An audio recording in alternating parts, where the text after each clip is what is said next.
We are live. So, quick recap of what all went down for session 2, and then we all just kick things right off where we left off and see what happens this time around. Let's see. So, at the beginning of last session, you guys started out with your hockey match. Let's see.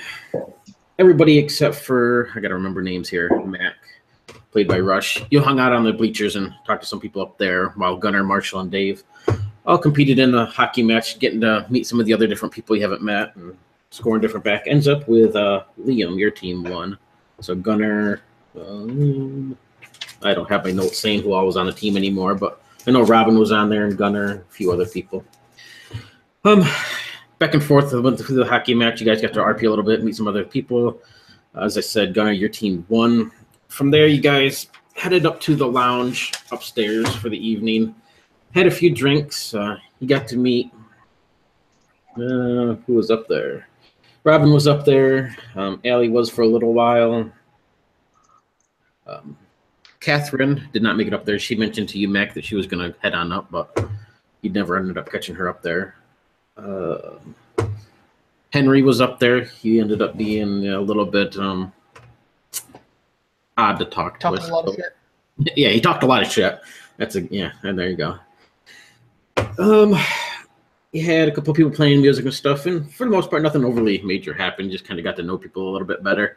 Before heading down for the night, Catherine set you all up. Well, actually, Bennett set you up to go on an expedition in the morning with Allie to check on the red Chekhov penguin population that was out on the ice somewhere.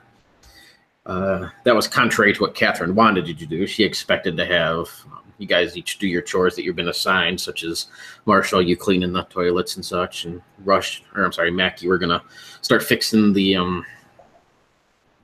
doorway thing there in the maintenance room and stuff. But regardless, Bennett has final say at the moment since he is the head person.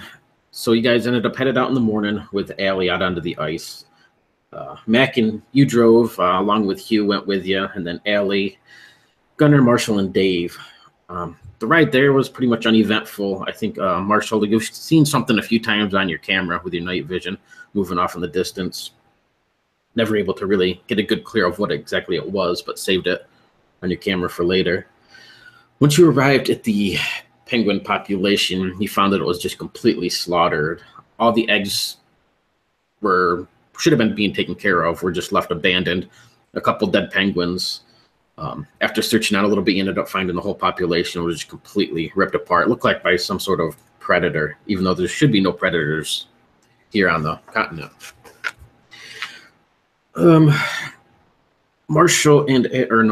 Gunnar and Allie, you stepped back, gathering up a few of these penguins and blankets to take back to see what you could find out about them, along with some eggs. You didn't find any eggs that were still alive. They were all frozen solid from the cold. From there, Mac, Marshall, and Dave, they headed over. You guys seen another snow track vehicle off into the distance. When you went to check it out, you found it was very old, perpetually from like the 1950s, give or take, somewhere right in that era or that decade. It was Russian. Looked like it came from the Schmelnek station, which is supposedly abandoned. Looked like it was in excellent condition. Everything was upkept on it. Looked brand new for the most part, except for it was still that old 1950s style. Had a few bullet wounds or bullet holes on the side. Inside was a body of one Oleg, who Allie recognized from pictures that she had and from things she's heard about the person. Supposedly, he was a man who was back at the Schmelnek station years ago, back in like the 50s, and went crazy from just this perpetual darkness of these 3-4 months of endless darkness. The whole station from there's a lot of rumors around it and stuff like that, being haunted and whatnot, but it is basically just ruins now. Regardless, this vehicle looked brand new. The body inside looked frozen. There was no way to tell exactly how long he'd been there. I think Marshall, you peeled off a bit of his skin or checked into it to see, but he was just frozen. Being out here on the ice, he was pretty much preserved, so it's hard to say how long he was there. You did take the body along with the penguins. Started to hear a few things. Mac, you tried to get a hold of Hugh. and you're getting clicks back since he doesn't talk that he wasn't safe and nothing was going well.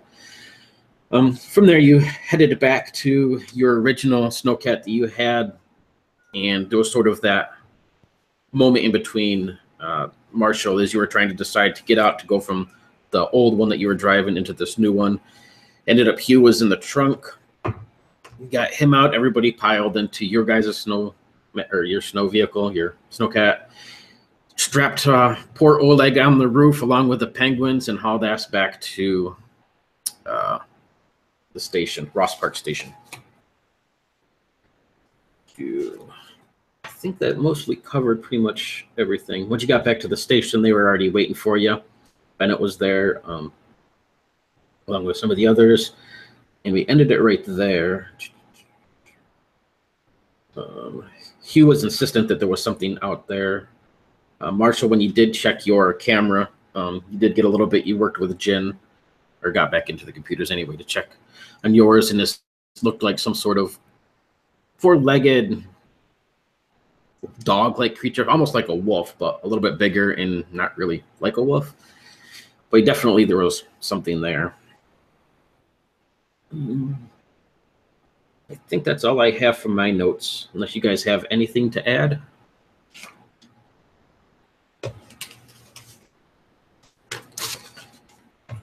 All right.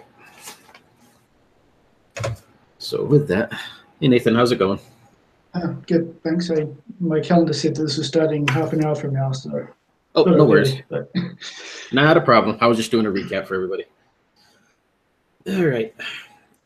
So that basically covers everything that happened. One thing I didn't do that I meant to do was have you all make a will challenge roll for your sanity when you saw this dead person and all these mutilated penguins and everything. I'm not going to do that. However, if you feel that that would have had some sort of impact on your character's emotion or mental state in any way, under your lasting effects, just put sanity 1.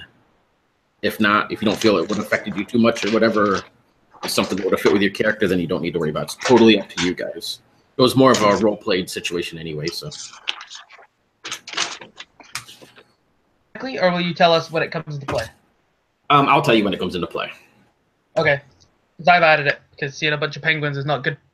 Ripped to pieces is not good for Gunner's brain. But no mechanical stuff at the moment. So. Need to get fit to my Yeah, desk. I've added it as well. Okay.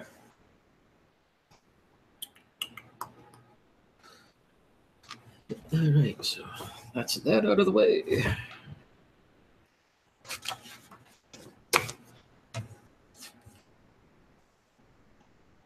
Make a note too that next to that insanity 1 or whatever you want to call it, basically when you reach, it'll be 10 plus or minus whatever your will modifier is. So if it's will minus, I'm sorry, intellect. But if it's intellect plus 2, like in your case, Gunner, it would be 12. Or if somebody has, I think Rush, your character has intellect minus 1, so it would be 9 in your case. That's kind of your max level of what you can take. Might not come into play, but just in case, just kind of make a note of it.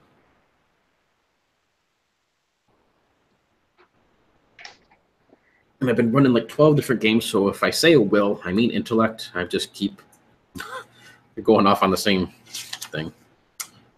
All right. So that out of the way. Is me. Go ahead. Is my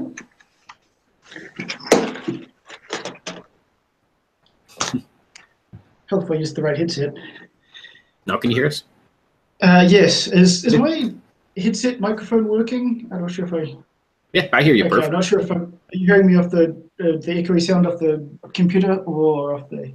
You sound really good right now. All right. I'm pretty sure it's your mic. I'm assuming it sounds perfect. All right. Good. It got louder when you switched headphones, so I'm assuming it is your headset. Oh, all right. Cool. I just wasn't quite organized. No worries. All right. So as you guys got back, everybody kind of took a break and was trying to recoup and everything. Marshall, you went into the IT department, He did mention that the main systems were down with the snowstorm and the ice storm that was starting to come through, so he didn't have access to the main internet per se, or any of the satellite information or anything. But you were able to hook your camera up, bring in some of these pictures that you got on your camera. As I said, it looks like a quadrupedal sort of creature in these. You had those infrared pictures, very wolf-like in style. Looks quite larger than a wolf though. The back end stands up much higher than the front end. Like the front legs are kind of stubby, where the back ones are very long. Look like very powerful for jumping, sort of like a kangaroo on all four. And I think everybody else was just getting a bite to eat and rest. I spent a solid half an hour crying into my pillow.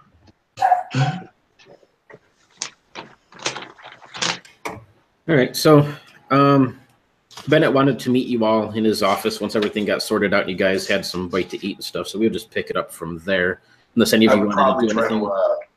Print out copies of a still image or something. Okay, yeah, if that's possible. Take with me.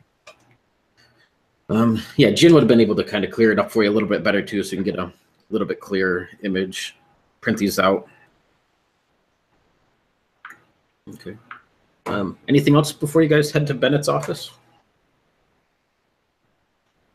I think I'm Ready to good. go? All right. So as the four of you walk in, you can see Hugh is sitting behind, well, in front of Bennett's desk. Bennett and Catherine are both behind his desk, looking at him, and you see Hugh look over. He looks completely shaken to the core. Still wears his large coat that he had on from outside. He shivers a little bit. You can see frost and stuff is starting to melt away finally in his beard where it's been frozen in. And he looks at you, Catherine, Bennett both look up and sign up for a moment as all four of you stand there before Bennett speaks up. All right, boys.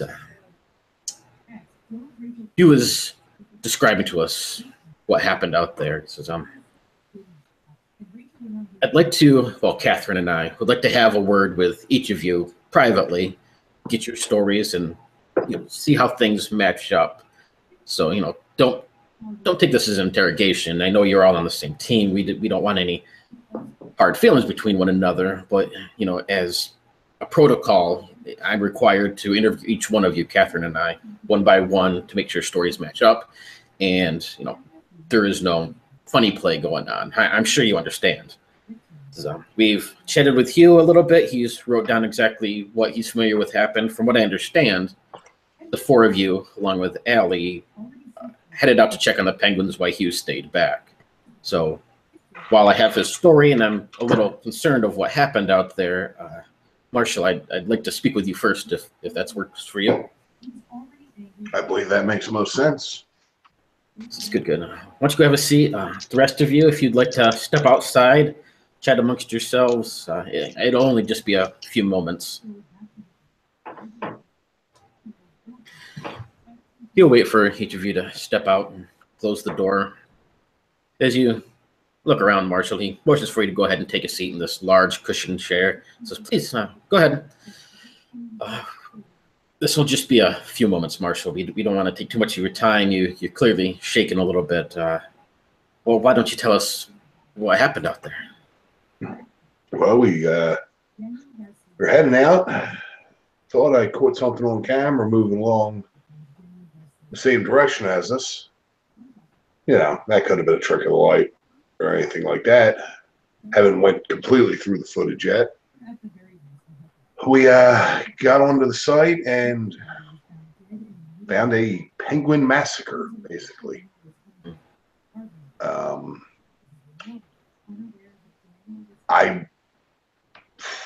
We seen an old vehicle in the distance. I went and taking a look at it. We found the body that we brought back with us. And there, it had bullet holes in it and the like. And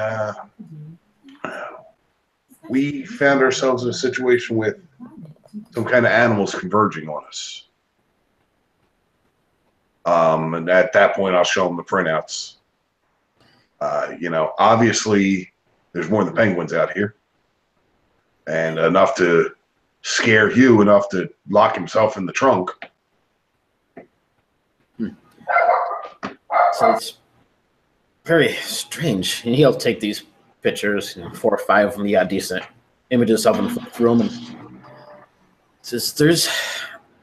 I'm not too sure how familiar you are with the Antarctic and the creatures that live down here. He says there are no predatory species down here.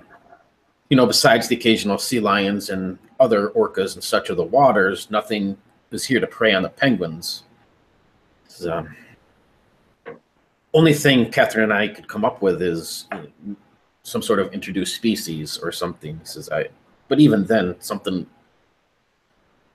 I don't see how anything could exist that isn't prepared for this weather. But clearly, I understand your pictures here, and it looks like something's out there. He says, So Bennett, let me ask you this.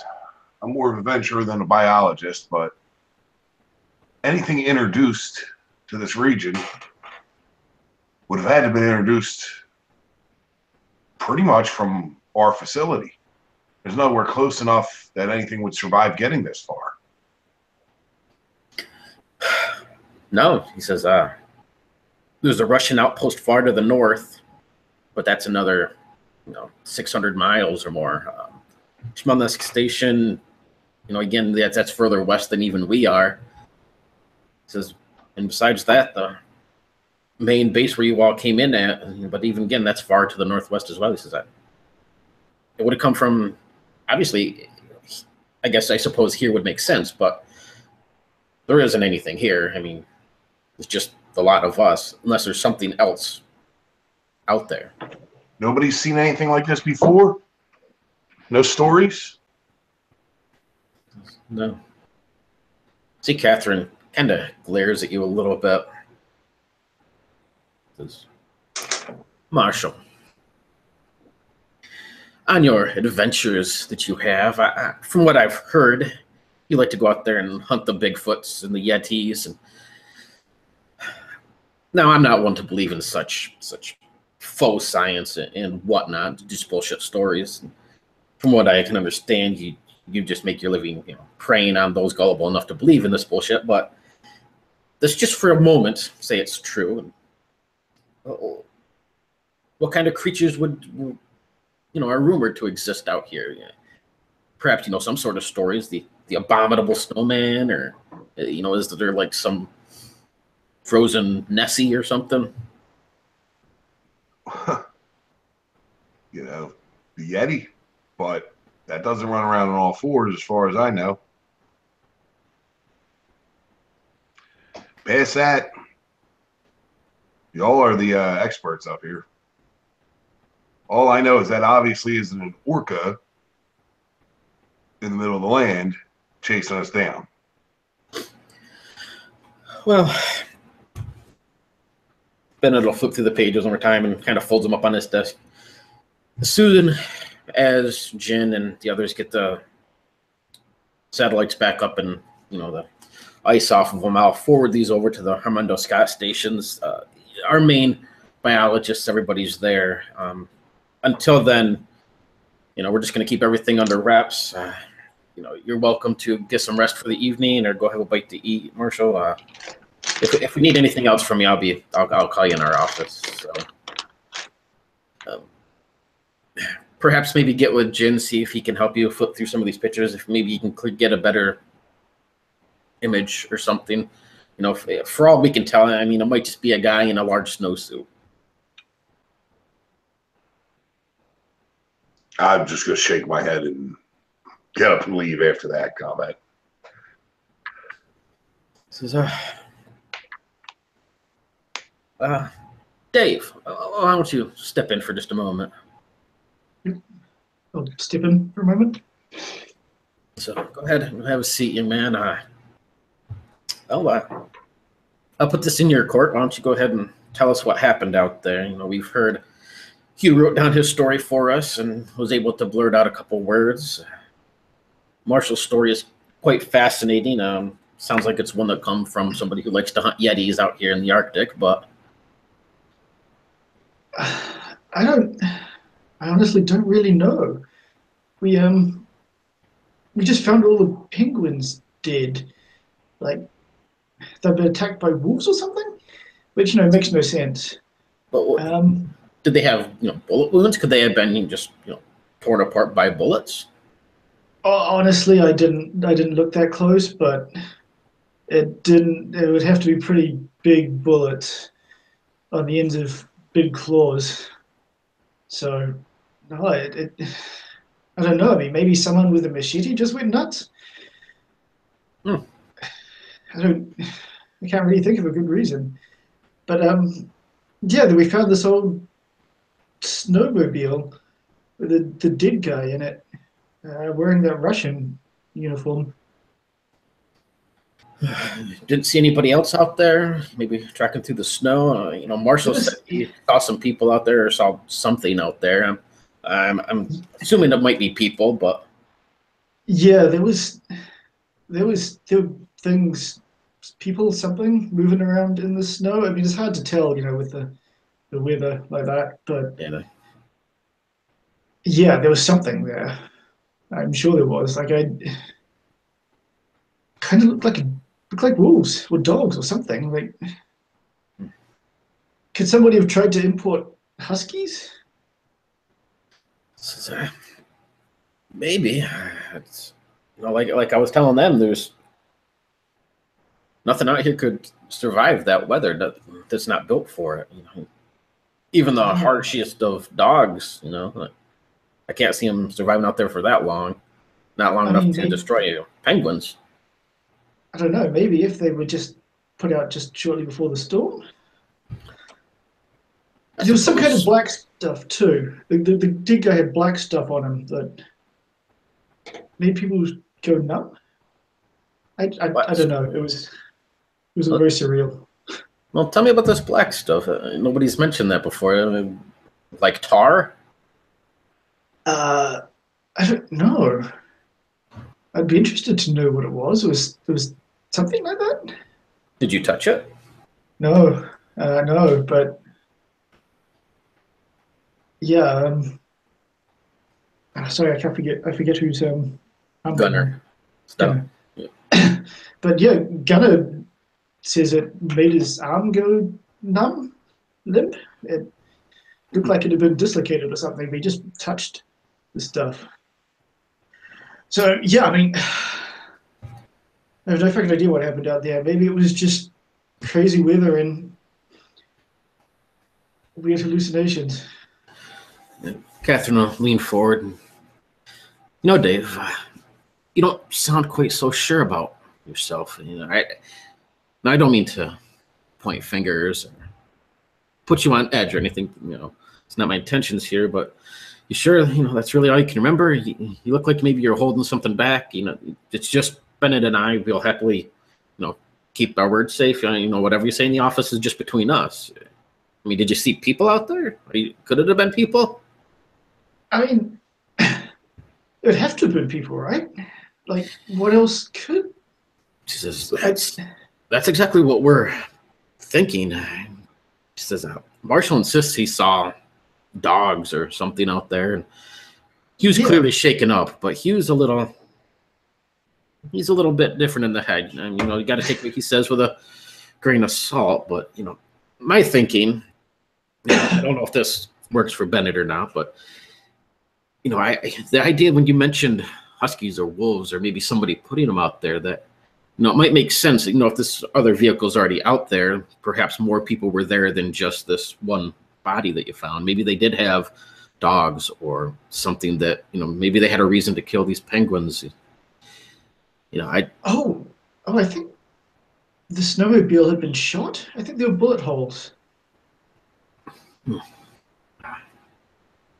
I have to send somebody out to check it out. But maybe some dogs got loose or something and mutilated these penguins. Maybe they tried to stop them, but didn't get a chance. I really don't know. I'm just brainstorming here, with the rest of you, trying to get the story straight to put down into the paperwork. Yeah, I don't know. It's just, it all seems so weird that, I don't know, in hindsight, it doesn't seem like it was right. Right. Well, why don't you go ahead and take a break for the night, go get a bite to eat, and why don't you go ahead and send Mac in? I'll have a few words with Mac. I've never seen a dead guy before. Is Dave just kind of staring?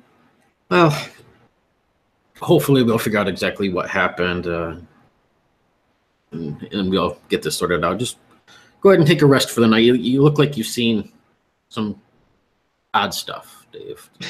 Go ahead and take a relax. All right. Maybe if you hit up Marshall, he might have something he can take. I've heard a few rumors going around.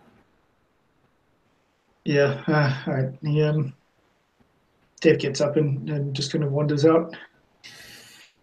Forgets who he was supposed to send in. And just kind of heads off for the mess. Mac, why don't you step in for just a moment? Sure thing. See, Bennett kind of leans back, letting Catherine talk to you. Says,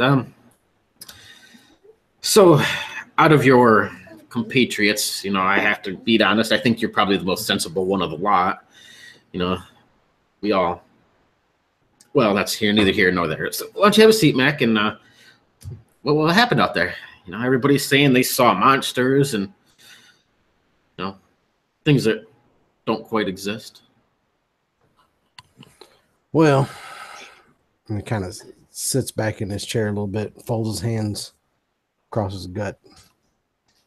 I don't know about monsters. I didn't really see any of them up close. I do know that it definitely wasn't a person.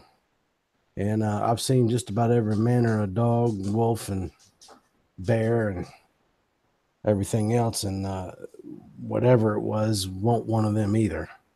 I mean, I'm not gonna sit around and hedge any kind of bets on what it is. I can't tell you what it is. I can just tell you what it ain't. And it ain't no dog, ain't no wolf, ain't no bear. That's all I can tell you. You think it could be people out there? Maybe, just Those Russians are, pranksters from what I hear. Ain't no. For one, people don't move that fast, especially in the snow, and they especially don't move that fast running on all fours. So, I mean, it's something weird. It's definitely something that don't belong here, and it's something that doesn't seem to have any problem with the extreme cold outside. Not to mention the fact that the crawler that they had, the vehicle, the snowcat, was probably 50 years old, 60 years old, and probably belonged in a museum, but it seemed to be in pretty good repair. I mean, we were able to fire it up and get it running. I mean, that thing, something's been keeping that thing in running order. What about the body? They said there was a body in there. I see you guys brought it back. Anything weird about the body? Well, other than it being covered in that shit all over it, that ain't right or normal. I know that. I ain't no doctor, but that ain't. I've seen dead people before, accidents and whatnot, and it's almost like there was some kind of infection on this thing because it was all slimy as hell. But that shouldn't have happened in the cold either. It should have froze up solid. That's actually a good point, Mac. I hadn't thought of that. We'll have to have the doctor look at that. Yeah. His body was well frozen, wasn't it? I think the one was, yeah. Yeah. But, oh boy, I can't remember his name, but the skinny guy, he touched it. As soon as he touched that slimy mess, he had a hard time using his arm anymore. So you better make sure the doctor wears gloves, and you need to quarantine that sumbitch. Got it. Jots down a few notes. All right, well, I respect your opinion, Mac. As I said, I think you're the most sensible of the bunch. If you're clearly not comfortable with what's out there and one way or another what it might be, you seem quite genuine that it's not what you know it's not. So Yeah. I don't know about being uncomfortable, but I ain't comfortable with it either. I don't know what it is, so I don't know whether to be comfortable or not. all right. Well, why don't you have Gunnar step in and we'll go ahead and give a chat with him and decide what we want to do from here. You can go ahead and have a few bites at the mess hall. We'll probably call everybody in a few moments just to maybe decide where to go from here. You know, I appreciate your honesty, Mac. Okay. I'll be over at the bar. I'll walk out and send the next guy in, Gunner. As you step in, Gunnar Bennett sits forward in his chair. Go ahead, son. Go ahead, have a seat here, and why don't you tell us about these penguins you admire out there? I hear that they're all dead. Gunnar seems very shaken, and he just sort of says, everywhere. Penguins were strewn everywhere. Multiple pieces, like a horrible jigsaw puzzle. Every single egg is frozen and useless. And he's just sort of like in his own head, explaining as best he can. Marshall and Dave, mentioned about these penguins just being torn apart. Maybe with your expertise and knowledge of some of the other animals out there and stuff, do you believe it was predatory, like an animal, or as Catherine and I were suggesting, maybe somebody went out there and perhaps released a pack of dogs? Maybe they killed them. Maybe run them over. Did they look like they've been run over by the snowcat? Or, the odds of it being a predator out here are pretty slim to none. So we're trying to figure out, what might have happened to these things other than some makeshift boogeyman out there eating the penguins. Definitely looks like a predator attack to me. And what exactly makes you think that? Did you The see? way they were. Did you see anything out there that would make you think that there's a predator? I heard a terrifying howl before we got back to the snowcat. And I kept hearing the guys talking about wolves. I don't remember seeing any, but I remember them saying that, and I remember that howl. And that was definitely the howl of something that was not friendly. So putting 2 and 2 together and maybe getting 5, howls usually mean predators, and predators tear penguins to pieces. Well, as we've mentioned to the other, there's no. And as he kind of gets ready to say this, Catherine leans forward. She says, look, there's no predators on this continent. There's not a single human being could do that to a penguin. I don't care how you're doing it. Says there's nothing else here, Gunnar. There's no polar bears. There's no Arctic wolves. I suppose, unless you count humans as predators, then perhaps I could understand that. Says there's humans don't have here. Claws and teeth, and they don't howl. I've heard a few howl, but that's neither here nor there. Well, what the hell happened to your arm? I heard you touched some slimy stuff. Your arm went numb, and in order to try and preserve at least one penguin for autopsy, I wanted to try and open a cooler that was in the back of the Russian snowcat. There was black tar all over it, and as soon as my left hand touched it, as if it had just fallen off. But it was obviously still there. Gradually, feeling came back to it, and Ali touched the black goo on that crazy Oleg guy, and she went numb as well. I have no explanation for what that is whatsoever. So, your arm looks a little bit. Can you feel it now? Is it working? You give it a. I give it a bit of a shake, and I can move it, but I feel like it's almost heavier than it used to be. Does that make sense? All right. Well, all of you out there seem to insist that there's something, and from the pictures that Marshall gave us, we can't deny that there's not something out there. Clearly, there is. Penguins are dead. We have a few of these images. The idea that it's a predator, unless it's something that has somehow been introduced, she says, I don't know what else to think. We're gonna have to gather this up and send it to the station once the satellites are back on and see what they can find out. And she'll call over for the rest of you. Send out one of the people to come get you all. Or basically, she wants everybody to come into the office. So she'll get down to the bar and get Mac and Marshall and Dave, get you guys. You see Allie, she's already spoken to. Allie's back in her room, though, for the time being. But once all of you get back, she'll be like, so it seems like all of your stories match up for the most part. Says, perhaps with all four of you here, or Hugh, I guess, so all five of you here, perhaps you can explain what you think it is. She says, ideas. She says, unfortunately, we weren't out there. We understand what we have here on paper and what you've told us.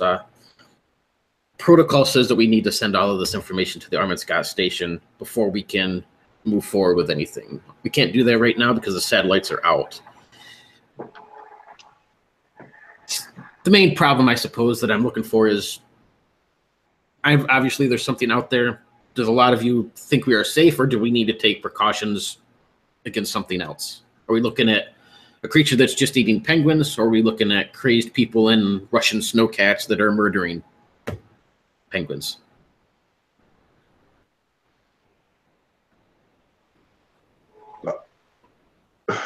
I ain't never seen a person move like that.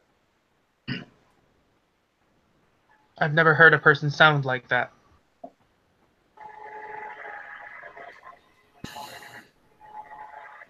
Well, the strange part was they left the eggs untouched. That's the strange part.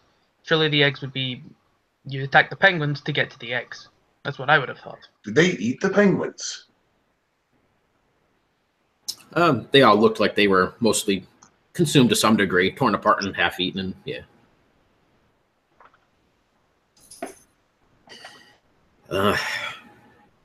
Well, Gunnar, Allie is requested to do a bit of research on these penguins, an autopsy, a penguin autopsy, if you will, to see what she might find out. Would you be willing to give her a hand? I'll do my best. Says Bennett, go ahead. And she just kind of leans back, clearly like lost in her own thoughts for a moment. Bennett sits forward and says, so what do you think? Do we need to put on station on lockdown? I mean, do we need to take those precautions, or should we just kind of go on like we have? We've been here for years now and we've never had a problem, so I really don't think we need to go so far as to lock everything down. But well, we're all in the room there together, right? Yeah. And that's Catherine saying that? Bennett. I'd say, Bennett, you may not think we need to go as far, but the question I'd want to ask is, what's it going to hurt to lock it down? These things are out running around. If they get over here, I think most everybody would feel better if the place was sealed up pretty good. I mean, at night, we don't have no business going outside anyway.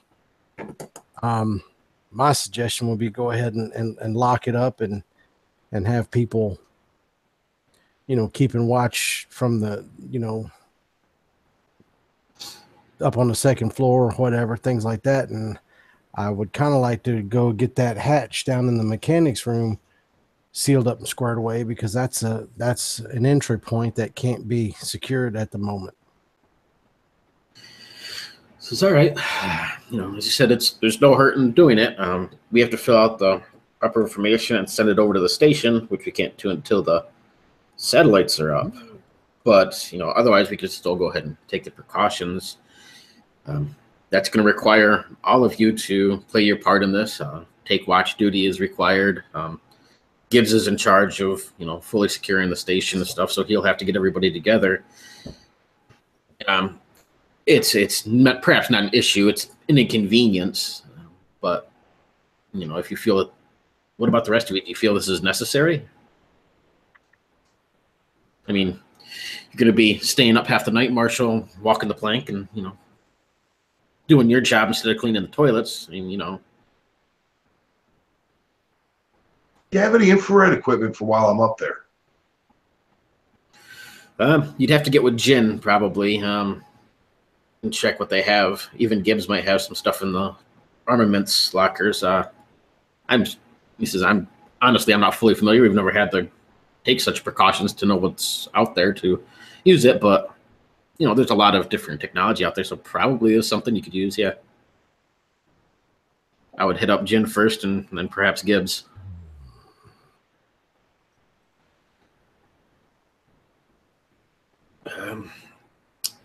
Well, Just FYI, there's a storm coming in, so a storm. Henry didn't say nothing about a storm. Well, what do you know about the storm, Dave? just that, I mean, it's moderate storm. Should be hitting soon. I haven't looked at it properly. I just saw it on before I came in here on the system. All right. Well, if there's going to be a storm out there, then nothing is going to be even remotely around here to begin with. But we'll still take a few precautions and set things up. Why don't you keep an eye on the storm then, and perhaps get with Henry, see what he has to say about the matter. Lots of things, I'm sure. Yeah, Mac, why don't you go ahead and maybe head down to the maintenance locker. You can seal up that hatch. Gunner, I'm going to have you work with Allie. And Marshall, if you want to hit up Jin or Gibbs, find out what equipment you want and to maybe figure that out. And I'll work on getting this place all locked down and secured. Says, I'm quite sorry about what happened out there to everybody, and obviously we're going to need to figure something out. Do you know what killed the man in the vehicle? You've all said he was dead, but nobody stated how he died. Do we know how he died? I don't think we looked that close. We didn't find out because he was frozen, is that correct? Mm-hmm. There we go. So the answer is no, he was frozen. But his name tag said Oleg, like the guy from the Smolensky station who went crazy, 50 years ago. So no matter how cold it is, probably would have decomposed a bit. To say, it can't be Oleg, and he would have been nearly 100 years old by now. He didn't look that old to me. Maybe he just had a name tag or something on. A whole lot happened that can't happen up here. Says, it's since the four of you arrived, a lot of weird stuff's been happening, Marshall. So we'll have to look into that. Maybe you brought some of those monsters you hunt with you. Well, why don't a lot of you go ahead and get to work? I will set things up. He reaches down, folding up these papers he gave him, Marshall, and you see the little light on his desk light up, and you hear a voice come across his phone. Doctor, this is Dean. We need to have a few people into the medical examiner room. We have a bit of a situation here. Bennett just kind of rubs his head a little. Shit.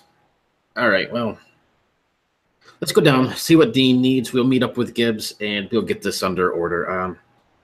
Anything you guys want to say before we head out?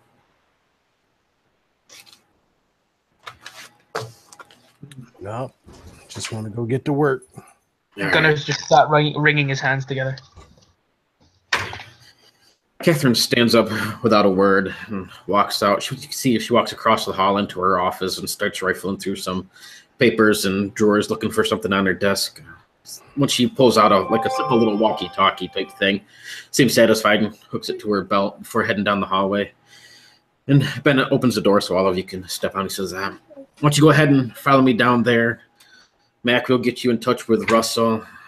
Matt or Marshall will get you in touch with Jin. Allie's down there with the Penguins, Gunner, so you can get to work. And Dave, you can go ahead and help us out a little bit as well. So he leads you down this hallway, off to a little side room. And as you step in, you can see it's a large sort of like an examiner room, large, everything's sterile. You see the doctor as well as Haley, the human resources girl who talks very fast, but she's dressed up in like nurse's scrubs and has a mask over her face. And they have this body of Oleg on the table, laying there. Gibbs is sitting down on the other side of like a glass window as you look into this room. This has a bunch of chairs. Gibbs is sitting there along with a couple other people you've seen around the station. You see Bennett steps over and whispers a few things to Gibbs, and he nods and stands up, looking over to the rest of you, says, I'll go ahead and get things started. I'll meet with each of you to find your place in securing this down. If Bennett feels you guys think that this might be the best idea, so we'll get to work on that. And as all of you look over into this room, you can see the doctor has his mask on as well. Most of his arms are covered in what looks to be some sort of clear jelly-like substance. And he takes a simple scalpel and runs it down the chest of Oleg. Almost instantly, you see his chest. It almost kind of like he has rib spreaders already in there. It just bursts apart. And with that, I need an intellect roll from all of you with a difficulty of 5. So, okay, so we're all in here then? Yep. All right. I passed. 5 exactly. Are we going under or over? I keep forgetting. Over. All right. Oh, D10. Well, I failed it miserably. I got a 0 total. So, anybody who failed, just add 1 more point of insanity on your sheet. I matched. Is that a fail or pass? That's a success. So yeah, as all of you look up, you can see Gibbs is getting ready to lead you out, Mac and everything. Start getting stuff going, but as all of you look over, you see Oleg's chest cavity just burst apart. And you see the small, excuse me, goldish, pale-colored creature pull itself out. It's small, only about the size of your hand. And I got a picture of it I will screen share. So it looks almost like a small spider-like creature, about the size of your hand, about the palm size of your hand, pulls itself out, and up on the front of its face, you can't tell by anything being so far away, but you see it scurry forward, and then it lets out this black stream of liquid that nails Dr. Dean squarely in the face. He just drops to the floor without a sound, his body convulsing for just a brief second before going completely still. It crawls down the table leg and starts scurrying towards its body. Then a second one comes out, a third, a fourth, and within moments, there's about 10 of these things crawling around the room. You see Haley scream off to the side and run for the doorway as another stream of this black tarish liquid from one of these things hits her sort of in the lower back, the tailbone area, and her legs give out. She just falls to the floor. She looks like a top half is working okay. She's crawling forward with her hands as one of these things crawls up the back of her leg and starts crawling forward. Dr. Dean lays on the floor, just completely motionless, as one crawls up his leg, up his chest, and starts to scurry down into his mouth. And with that, everybody give me a D10 roll. Give me a number. I got another 7. 1. I got a 1 too. Again, also a 1. A 4. That's 2 in a row. I don't like this dice anymore. 4. Consistency is important. Less low is good this time. Nope. God damn it. Instantly, you see Gibbs rush from this room. He reaches back and pulls a simple little pistol-type gun out of the back of, it's tucked back into a belt behind his back, and pulls that out as he rushes out the door. But you're in like an observation room with a paned glass and then the actual examination room. So you'd have to go out the door and around the hall into the next door. But he runs out. Bennett, Catherine do as well. Gunnar, you would be up first. What do you do when you see all this happen?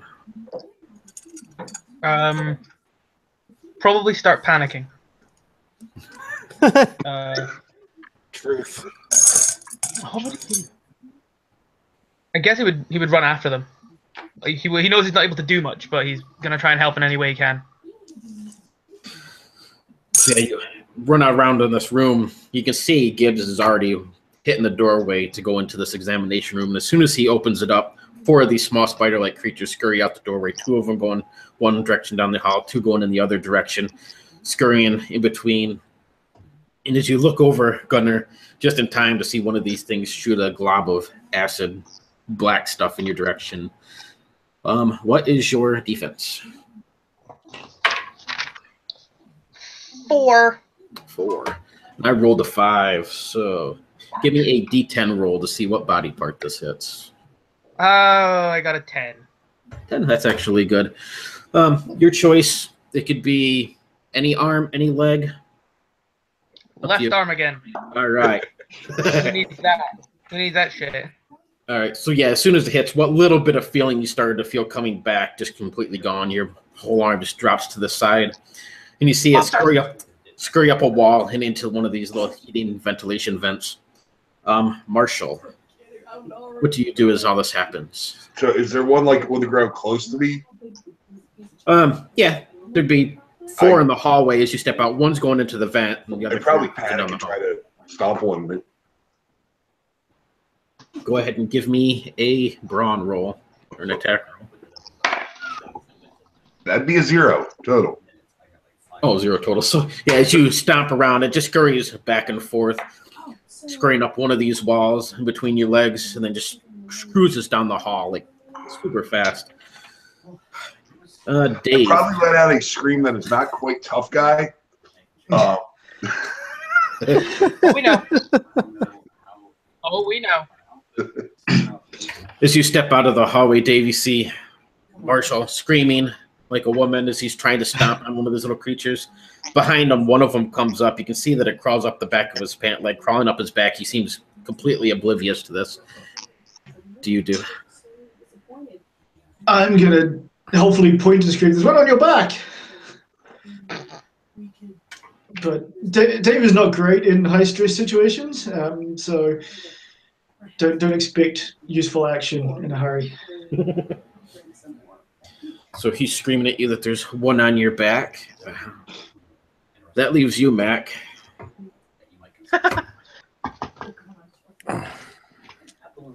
So did I get hit? Nope. Okay.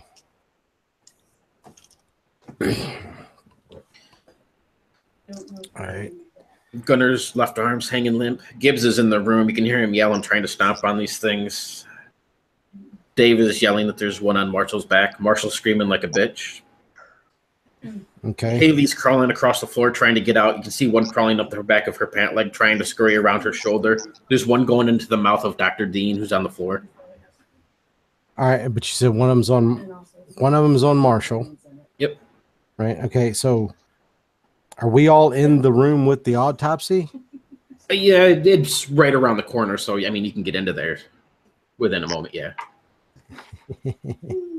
Because I'm trying to think if we should try and seal ourselves off, or seal. Is there a way to shut a door to close off the autopsy room so that it's?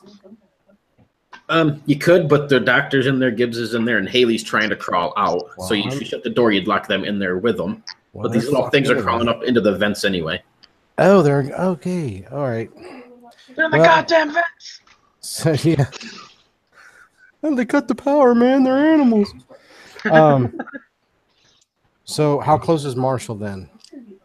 Just a few feet away. So I will pull my my Oh my knife, god. and I'm gonna try and see if I can go up. Do good. Do good. Yeah, I'm gonna try and go and stab the thing in the back. And stab the thing in the back without stabbing it into Marshall's back. But even if I do stab him a little bit, I think it's better to get this bug off of him. All right. Go ahead and give me a brawn. All right. That's my best stat, Marshall, so. Or an attack, whatever your attack is. Yeah. All right. So high is good, right? Yep. I got an 11. Nice. So yeah, you completely. These things only have one wound, so you will kill it when you stab it. But why don't you go ahead and describe what you do? So I'm gonna run up behind Marshall, or run up to Marshall, and just grab my shoulder and spin him, and take the knife and do just like I said. I'm just gonna go just like that, and you feel just the slightest prick, but not enough to actually poke your skin or anything. I pull the knife off, and there's this dead spider arachnid thing right there.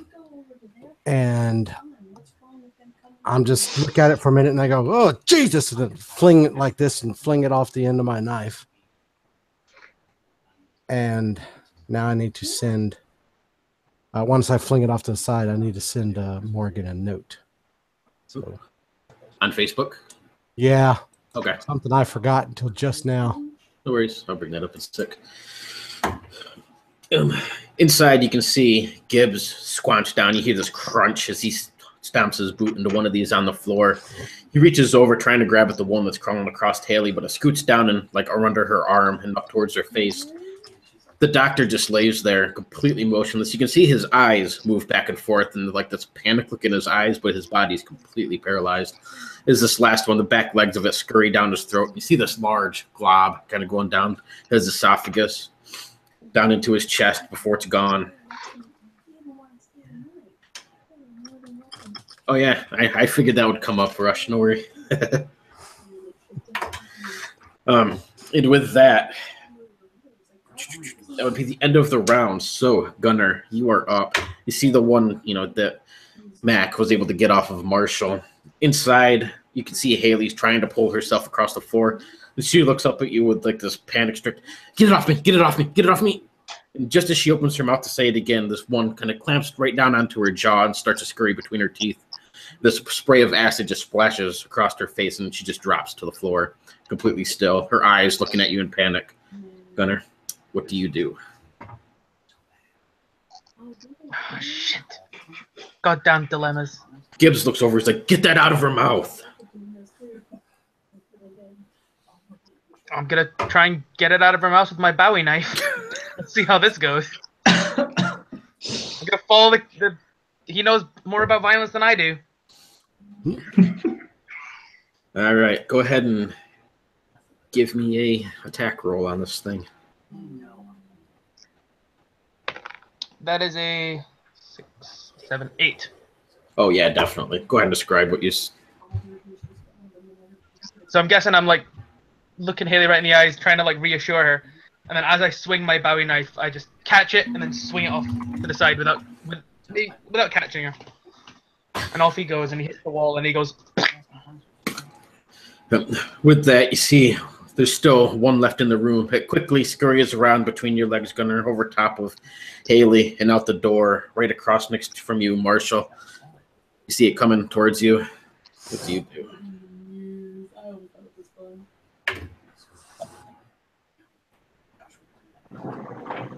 You're muted, bro.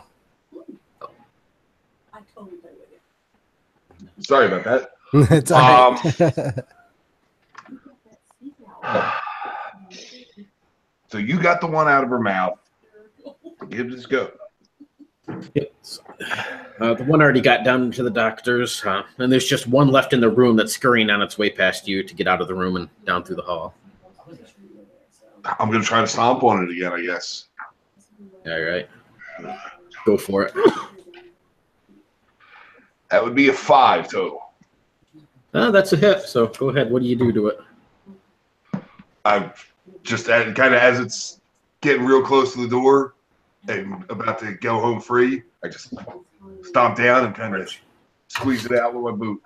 See this black, thick, goopy stuff kind of just smother out across the floor.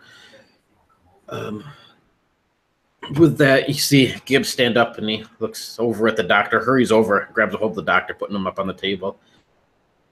Bennett looks in a panic as you see Catherine calling across her walkie-talkie for one of the other doctors or somebody to get down there to help him out. Yeah, this is well, what the hell was that? Bennett looks a little. He says, "Did you see these things out there?" No, these are new. Or just Fuck out smaller. those. Or Says, smaller what the hell did you versions- bring back with you? Or smaller versions of the ones we did see. Whatever it was, it came out of Oleg and started infecting everyone. That doctor is probably dead because one got in his mouth, but Haley's fine. There's one in the vents. I recommend trying to smoke him out somehow. Bennett hurries Again, I over and can only sits down. speculate. He feels the doctor and says, "Solid pulse." And you actually see the doctor's eyes kind of looking back and forth, seem to be moved. He's not able to move anything else, but his eyes just stare back. He's alive for the moment.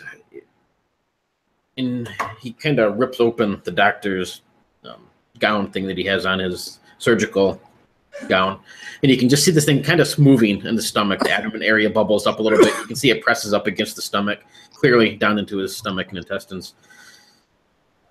So, we need to get rid of these things. How many was there? And I believe there was 10, but we killed 1, 2, 3. We killed about 5. One's in the doctor, one's in the vent. The other 3 are MIA. Is that math right? That math might not be right. no, you're good. You're good. Yep. Okay, cool. All right. Mac, why don't you get down? Check the maintenance room. You got to get that door fixed first, foremost. Just watch what's going on. Dave and Marshall, you two go down to the. He looks up to where the vent. This is going to come out into the cafeteria dinner area. Why don't you head down there, see what you can deal with, see if you can find it. Gunner, you're going to come with me. I'll turn to Gibbs and we got any more weapons? They're just bugs, man. Just stamp on the damn things. You don't need to shoot them. I'm not giving out weapons for this. I look pointedly at the gun in his hand when he says that. So this is a precaution. He kind of reaches back and puts it back in the holster on his back. He says, I wasn't firing off shots. Are you even trained with a gun? He says, I'm not licensed to give anybody here guns unless they're quality trained anyway. I don't have any paperwork for you. He says, they're just bugs. Step on them. Have you ever seen Alien? The little ones don't finish little. They get bigger. Well, if they get big, then I'll happily give you all some guns. But right now, we can't be handing out weapons in a place. I mean, everybody's in a bit of a panic. That's not a good thing, especially with untrained individuals such as yourself. Says, let's just go find these things. Grab yourself a scalpel. There's a blade saw. I mean, step on them with your boot for all that matters. Clearly, that kills them. Just don't get shot in the face with the shit that they're spraying around. So, was Marshall given an instruction on a place to go? Yes. Yeah, I'm headed to the cafeteria. Waiting for where the bug might come out at? Yeah. Okay. Yeah, he's going to send Dave and Marshall to the cafeteria for that one. I tell Dave and Marshall, I said, come on, follow me to the maintenance locker. I need them for 1 second just to help me move the door, and then we can let them go to the cafeteria. Yeah, okay. Be quick about it. Yep. And I'd wave to them to come on and follow me really fast. I'll follow. So when we get to the maintenance room, what I'm going to do is, so this is where all the tools and everything should be kept. Mm-hmm. So what I'm going to do is I'm going to get, there should be like utility knives, box cutters, things like that for anybody that doesn't have a blade. I'm going to give one of those out to either one of the two guys. And then there should also be at least one, if not more, nail guns. Sure. So what I'm going to do is I'm going to take one of the small compressor tanks, load a nail gun up, hand it to Marshall, tell him, say, hold the compressor in this hand, hold the nail gun in this hand. You point it just like a gun and shoot it, and it's accurate for at least 20 feet, and it'll nail whatever right to the floor. That'll work. Piss on that guy. And then I'm going to grab the door and just be like, start working on the door. Are there any masks or helmets or something to stop it spraying us? Oh, well, shit, yeah. There should be a, yeah. So there should also be at least one welding mask, which I'm going to need at least one of them. And then there should be the respirators that you put on for when you're grinding metal or something. There should be several of those. So I hand one to each of them. Yep. I strap it on. And then I'm going to start working on this hatch. Mac is terrified. And you notice that Mac is unusually scared than what you would have guessed he would have been. Yeah, you can see this door. It looks basically exactly the same as you left it before, just all bent to shit and stuff. Are the two of you headed down to the cafeteria then? Yep. Yeah. As we're walking, I'm going to ask Marshall, like, have you pull the respirator off? Have you ever seen anything like this before? You've been all over the place, right? I've never seen anything like this before. Did you see the size of those things? Like bigger than Witters. Bigger than things I've seen down in the jungle, that's for sure. Oh, God. Oh, hell. I did not come to Antarctica for this. All right. So as both of you step out and you start going down the hallway, you only can make it about 10, 15 feet, and you can see one stuck on the side of the wall. This long, almost like a proboscis or like this antenna thing sticking off of its head. And it taps the wall a few times. It crawls a little bit and taps the wall with it. Kind of like it's just searching around, scavenging. It doesn't seem to notice you coming upon it. But for that, Mac, what is your defense? Oh, shit. My defense is 4. And I rolled a 4. So as you slam this door shut and you start getting your equipment to kind of weld it back into place, it looks like you're probably just going to have to weld this whole thing closed instead of trying to make it into a door, at least for the time being, to seal it up. So as you get everything ready, just as you look up, right on this other side of this hatch, coming through a little bent area, you see one of these things, and then this just black spray comes out. Give me a D10 roll and see where it hits. I got a 1 again. The third 1 out of 4 rolls. You're going to want a different die.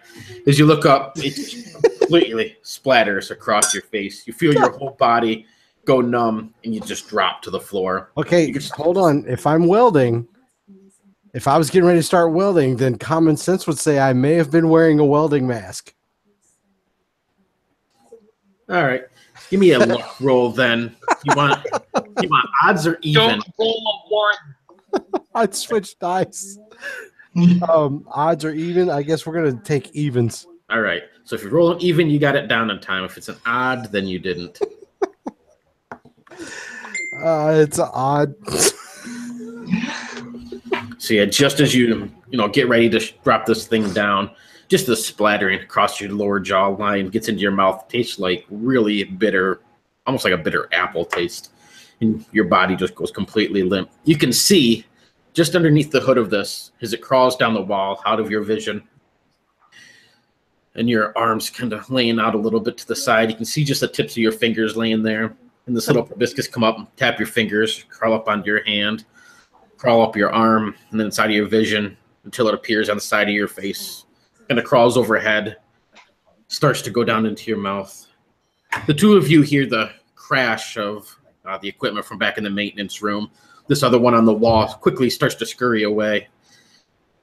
What do you two do? Go on without me.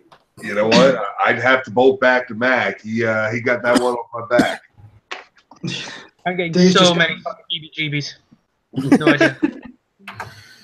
And Dave gives a look back and forth at the two things and then goes after the crashing zone because he doesn't want to actually try and chase that thing with just a knife.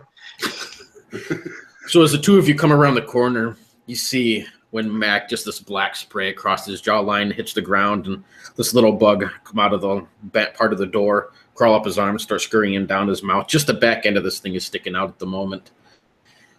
But first, we will jump over to Gunner. And where does he sending you? I forget. I think he said, "Come with me," if I remember rightly. Yep.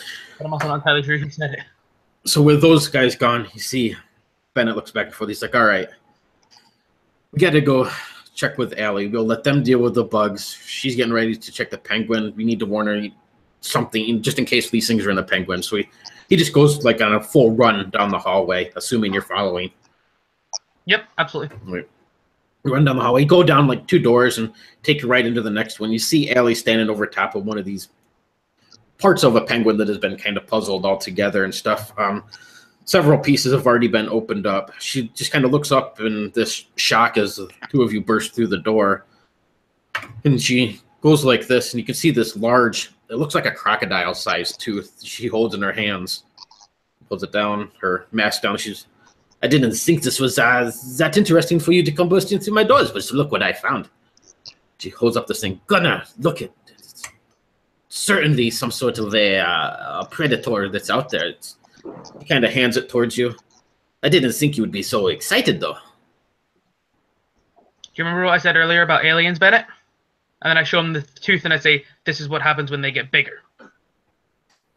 What gets bigger? I just explained the whole situation about the bugs and how they're everywhere. She kind of looks around to the vents and through the doorway, and a bit of a panic. Well, I have not seen anything in here, so I think we okay. She walks over, shutting the door. But yes, the best we can do is send this off for deterrence. I do not know what predator would have such a tooth out here. Clearly nothing should be out here with this size. My first thought was it was perhaps an orca, but the creatures are inland, so that's going to be. Any ideas, Mr. Gunner? Can I examine the tooth and try and get an idea? Certainly can. Give me an intellect, and you can get a bonus if something you think helps. Probably not, because I'm more penguin focused. I rolled turd anyway. I rolled a 3, which is a 5. All right. It's definitely predatory from what you can see. Looks almost like a shark type tooth, quite large, serrated on one edge.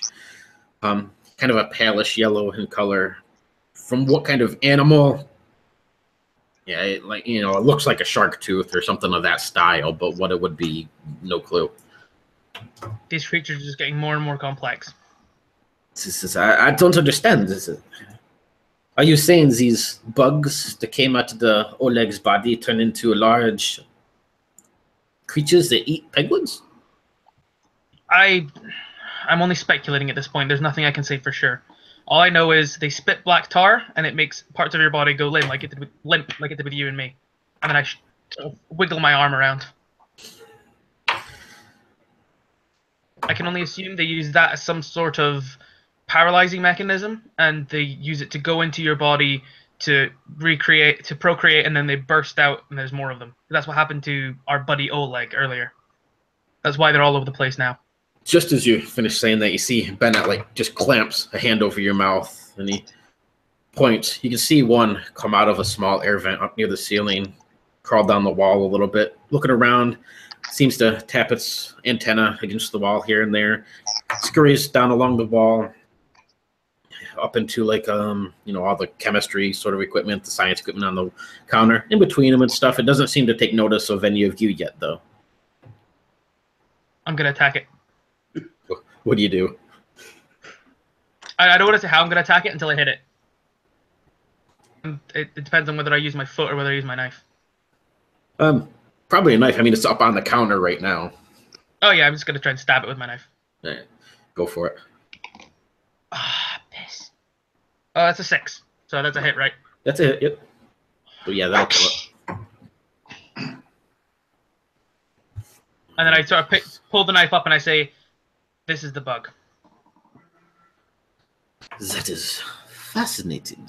She'll come over and pulls it off the blade, sets it down on her counter, quickly starts kind of pulling it apart with her scalpel and tweezers and stuff. Very fascinating. But these do not have the teeth like that. But you're saying as they grow larger? Is that what you think, yes? I can only assume. It could be that they're two entirely different species, but I think it's weirdly coincidental that we see a massive snowcat covered in this black tar right next to these penguins that have been torn apart by something far bigger. They could be completely unrelated. They could be part of the same species. I just don't know. There's nothing that we know about these things right now besides the fact that they're dangerous. Well, I suppose we should find these other ones and get rid of them before other people are infected. You say one got into the doctor? One climbed into the doctor. I can't remember his name. Dr. Dean, was it? Yep. Climbed into Dr. Dean's mouth, and I can only assume whatever it's doing in his stomach is not going to be healthy for him. When the doctor cut open Oleg, his chest burst open. About 10 of these things came out, and then we've squished a few of them, but there's still a couple that are still flying around, and going around, not flying. And chances are there might be more should the doctor succumb to the bugs. Bennett nods. I'll go get his body. Gunnar, get your equipment ready. I'm going to need you guys to get that thing out of him. And he just, before you have a chance to answer, he runs out the doorway back towards where Dr. Dean is. Allie reaches over, grabs like a pair of scrubs and mask for you, throws them towards you. You best to get dressed so you don't get any blood on your fine clothes.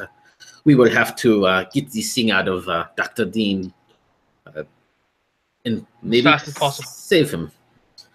She quickly just, kind of clears the table of this penguin and stuff and starts getting out some surgical supplies. You know about the surgical maneuvers, right? You're educated in the medical field? Let's say yes. All right. She starts to get everything. Whether that's Gunnar just saying it, it's probably just Gunnar just saying it.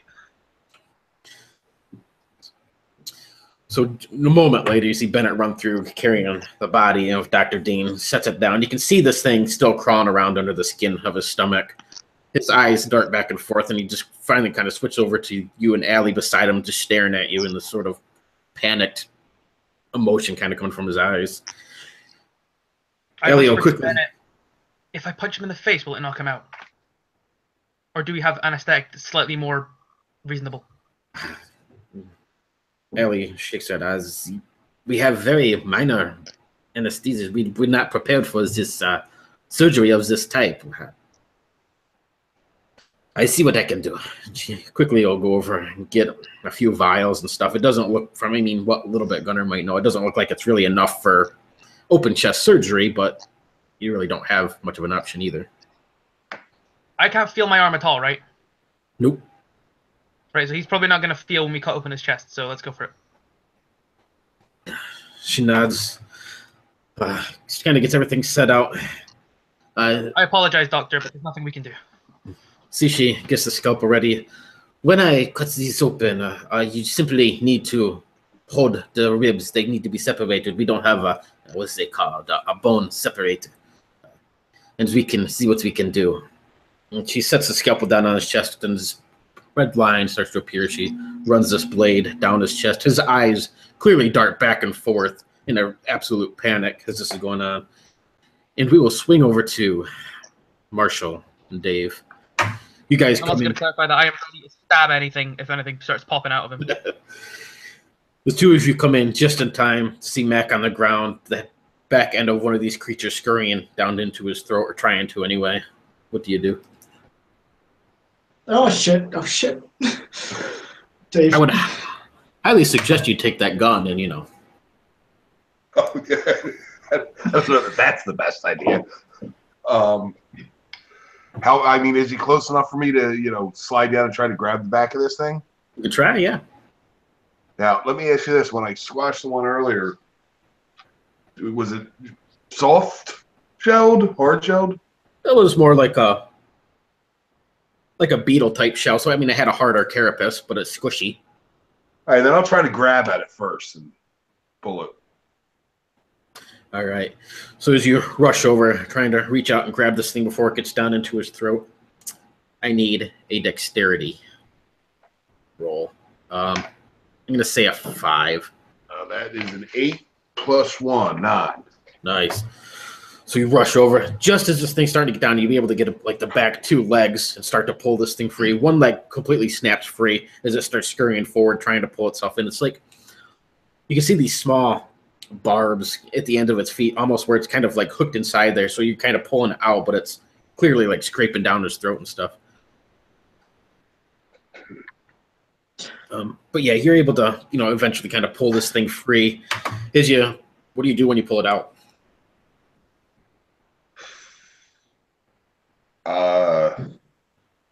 I probably just pull it out and throw it. you know, try to get rid of it. So you see it just smack against the wall. You can see this kind of crack sort of sound, and then it hits the floor. It twitches a few times, and then you see like this black goop kind of dripping from the side of it where its shell was cracked. And it just twitches there. It seems like it's still alive, but not, you know, sort of like a bug in half death.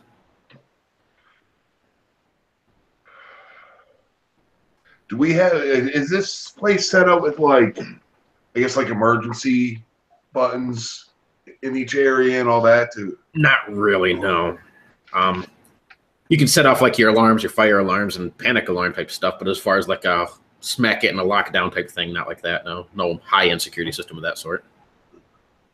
I'll yell for Dave to get help, and I'll put Max welding helmet the rest of the way down for now. I'm actually having a look around to see if there are gloves anywhere. Give me a perception. I can percept. Nope, I can't too. No, you look around, you don't see anything, and then you hear this sort of soft rustling sound, and then a few taps. It seems to get a little bit louder for a few moments, and as you glance over to your side where this hatch is, where Mac was working, it's just this long tunnel that goes out from the wall, and it's basically just an underground tunnel that leads out to the outside. It's almost like an escape route type thing. The door hangs off crookedly, bent out of shape. Not sure what happened with that, but you can hear this tapping getting a little bit louder and a little bit louder. And then this long black, it looks like a tongue or some sort of like tentacle-like appendage, quickly snaps out, just brushes across your shoulder. And as you look over, you see one of these spiders on the side of your arm, latches around this thing and just rips it back down into the tunnel. If you look, it's just darkness in this tunnel. You don't see anything besides that snap out in a brief second. You hear the crunching, this crunching sound like it's being chewed, snapped, and then just a soft, low, growling sound. Should there's something up there? Please to stop backing away from the door. What got snatched back down the tunnel? One of the spiders. Okay. Make sure it wasn't me. No, you're still laying there, motionless on the ground. Yeah, and I'm still not fetching help like I was supposed to. I am, I guess, dropping the nail gun and compressor, trying to drag Mac back out of the maintenance room. Y'all rush forwards and grab help and try to help drag him. Keeping an eye on that door. So as one of you grabs his arm, the other one grabs the other, and you start to pull him out of this room. You just hear that tapping sound get louder. You can recognize it. It almost sounds like claws on the steel walls of this tunnel, clicking as it moves forward. Then you can see this soft bluish colored light, two of them, and then three. And as the light starts to shine in this tunnel, it comes out into view a little bit. It looks like a dog, a little bit larger than a dog, this pale yellowish sort of skin. The skin's really tight, pulled to its face and pulled back, almost so you can, like it's been starved or almost, or very jaundiced. Skin's real tight. These large black spikes come around its head, and this long, gangly, tentacle-like tongue hangs out. You can see a bit of one of these spider creatures hanging off one of these serrated teeth. And I have a picture of it I will share. Do you have to? I do. So it sort of looks like this thing, and it crumbles forward, this soft growl escaping from it, pushes up against this doorway, and you see the doorway swing open with this creak, and it bounces down onto the floor, staring at all of you with these. It has three eyes, three regular one, and then one right in the middle of its forehead.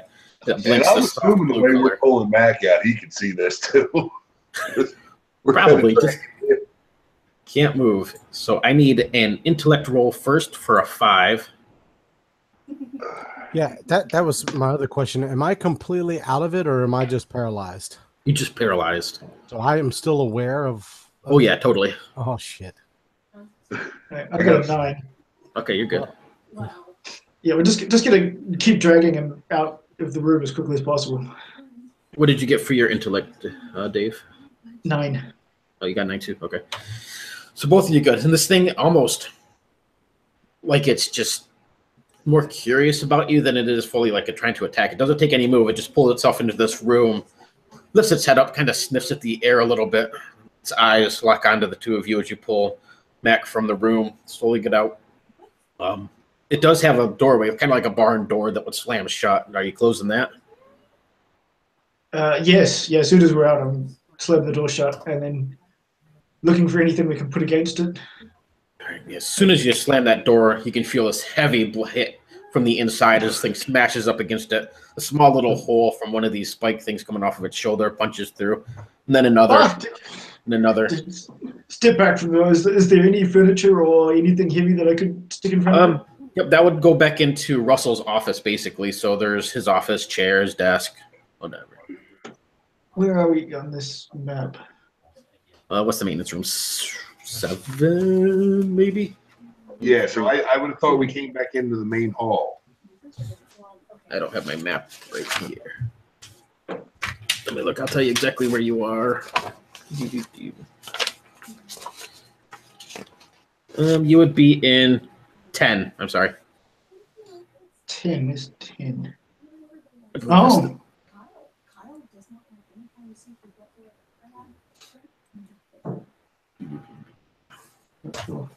Or is that right? Let me look. No, that would have put us in the science lab. That's that one. Let me bring up maintenance workshop is 7. So 7. Yeah. All right. So yeah, you'd be exited out into the main hall. I'm sorry, I was looking at the wrong one. Right. So, is there anything here? In the hallway, no. To the left would be the stairwell going up to the observatory room, and then just the main hall all the way down through. I mean, I guess there's probably some stands with flowers. And is there a door on the hallway into the observation tower? Yeah. I'd start heading that way. Put another door in between us. Yeah, I'll just follow where he's leading. Still dragging Mac. So I think that puts you in 8, 6. 6, yeah. So yeah, that'd be going up the observation tower. So it's just sort of like a spiral staircase with a big glass dome. That's where you guys were hanging out the night before, watching the sky and stuff. So I think the main thing is to get through the door. I don't know that we're going to be able to drag Mac up a spiral staircase. Yeah, I just want to get through the door and then slam it shut too. So is that a fat joke? I'm assuming we still have like our backpacks on us or something, or no? Yeah, if you want them, sure. Dave doesn't. Yeah. Slamming that other door closed for the observatory puts you in between. As you kind of pull yourself through, you notice that the slamming from the maintenance room seems to have stopped. It left, or it stopped doing it, whatever it's doing in there. As they pull you through, Mac, let me get rid of this step sheet. As they pull you through, Mac, you can slowly start feeling your body come to a little bit, very, very slowly. You're able to move your jaw a little bit and squeak out some words. Fingertips start to move a little. It looks like, being that this thing didn't get down into your throat, you seem to be able to slowly start coming back to.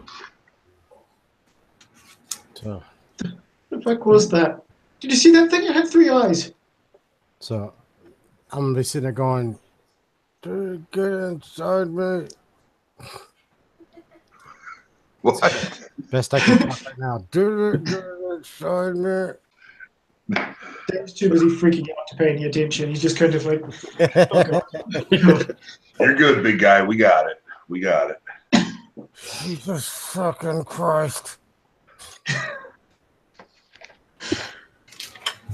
fuck. What are we gonna do? What the fuck is that? Where did it come from?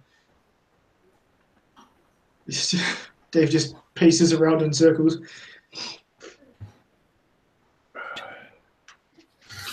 Is there comms through the building? Yes. Yeah. I'm going to try to find, if there's a phone or a comm out, up in the observatory tower or something like that. Yeah, totally. There's comms, phones, whichever. Run over you. When you hit the comms, you just get complete static. Nothing. You hit the button to try and talk through. It goes silent as you talk, and then when you let go, it's just static. All right. Back with Gunner and Allie, Bennett. You got Dr. Dean on the table. As you run your scalpel down this thing, you can see you're watching intently as Allie does this, holding, getting ready to do whatever she needs you to do, Gunner. And then her hand stops as it's starting to cut down. Seems to just fall. And then you hear the thump, and you look over. You can see this black splatter across the side of her cheek as she lays on the floor across the room, sitting on the vent, right on the corner is one of these things. And almost instantly, it drops down to the ground, scurrying underneath some buckets and crates over in the corner. I'm gonna go stand on that motherfucker. Give me a perception check. 9. You look over, you see Bennett slowly backing out of the room, kind of reaches behind him, opening up this door, and then quickly steps back and closes the door, leaving you in there. He looks through, and then he has like the little pier window, and he's kind of looking through at you, and he's pointing over like this. You look over, you can see that it's sitting right on top of one of these crates. You get this sense that it's watching you, and as soon as you move a little bit, you can see the front end raise up, these two little arm or legs kind of rear up, sort of like a aggressive posture. This little proboscis thing waving in the air. I'm gonna try and mimic it. It doesn't do anything. I'm gonna try and just observe it, see if I don't know, like an animal guy would. Just try and observe it. As long as you don't go towards it, it seems to relax a little bit. It'll put its legs back down and move about on this crate a little bit, tapping the air with its nose or proboscis thing. You can hear the door open up a little bit, and Bennett peeks through. He's like, do you want to get out of there, or are you going to kill that thing? Why is it smelling the air? That's so bizarre. What's it looking for? And Gunner's just like in his own head. For some reason, he's just completely enamored by this thing now. He's confused by it. And he sees it doing this weird stuff, and he's just like, why is it doing that? What? So he can't even hear about it. Kill it. Just kill the thing. It seems, as long as you don't go towards it, it just kind of moseys about, smelling the air and tapping its little antennas around, not really paying much attention to you. So the tar is probably more like a defensive mechanism than it is any sort of attack. It's sort of like a self-defense. You start to get that inclination, yeah. I still don't like it hanging around, though. I don't want to kill it. Because now I'm interested. Is there any way we can contain it? Is there a jar or something? Yeah, there's jars and buckets and other odds and ends utensils, yeah. Ah, fuck. I'm going to try and sneak up to it and get it in a jar. All right. Give me a dexterity. Let me roll. You'll have to beat whatever it gets. I got a 2, so. My dex isn't great. Oh, it's okay. I got 4. All right. So yeah, you're able to sneak up and get it in a jar or something, whatever Nice. you want to do with it. So now it's in a jar. It's perfectly contained.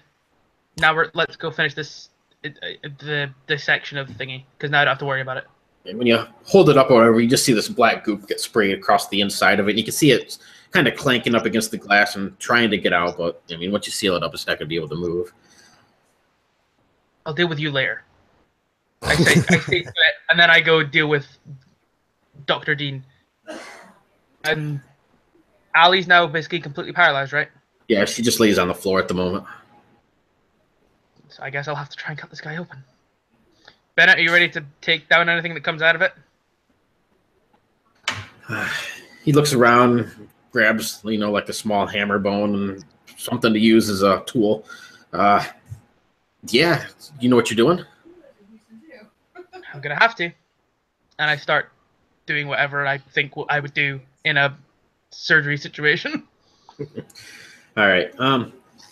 Give me an intellect. I'm going to make this, since you really don't know what you're doing, difficulty of 8. Okay. That is An 11. Yeah. You're the surgeon you didn't know you were. Let's pull the scalpel. It's Pull the scalpel down his chest and open it up. And when you get down to where his stomach is, it almost instantly kind of just bubbles out.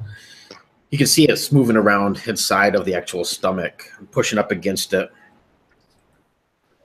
Are you cutting down into the stomach to try and like get it out, basically? Can I have a jar ready? Yeah. Let's give it a go. All right. Give me one more roll. Just give me a roll. Let me know what your total is. Cocked. 9. So as soon as you slice open part of that stomach, you can see all the stomach acids and everything kind of spill out a little bit. This disgusting sort of smell, this vomity sort of smell. But you see that creature right there, and it quickly jumps out and starts scurrying across, trying to go down his leg and get away. Bennett's almost immediately just kind of clamps 2 jar ends over top of each other on this thing and holds it up, just kind of in a panic, wondering what to do with it. And he's looking at you, holding this. He's shaking a little bit, looking at you, wondering what to do. On the table, you can see just, the doctor looks like he's pretty much about ready to bleed out unless you can somehow get him together. Bennett just shakes with this thing and kind of steps back and sets it on the table and slowly starts backing away.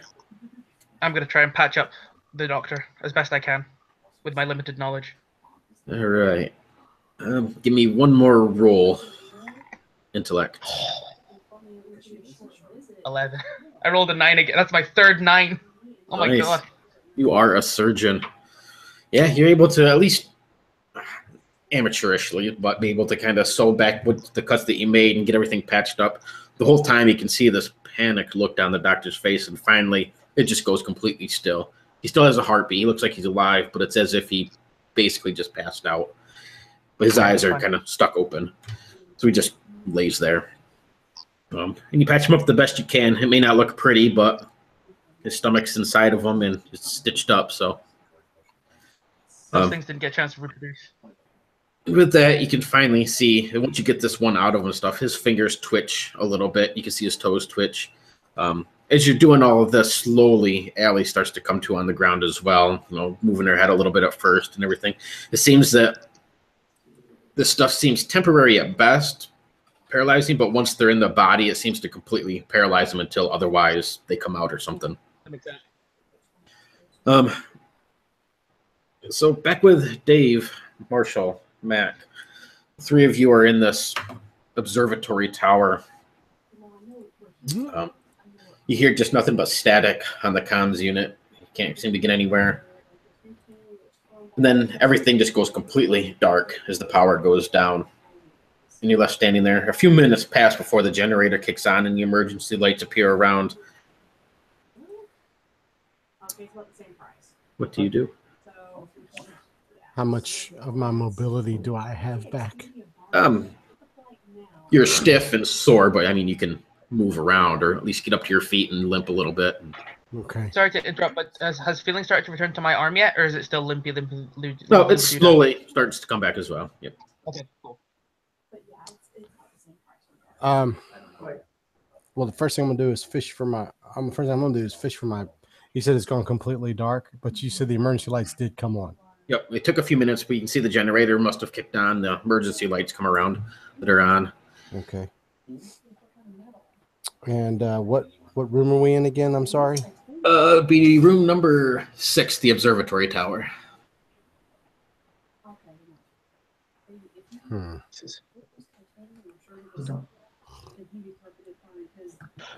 trying to think. How many? Is there only one entry and exit into this room? Yep. Which they shut. So. Okay. Dave looks at Mac. He's like, why would the power have gone up? Well, It could be any number of things. The main generator is out. It could have been turned off, or it could have been damaged by them things. The emergency generator's on.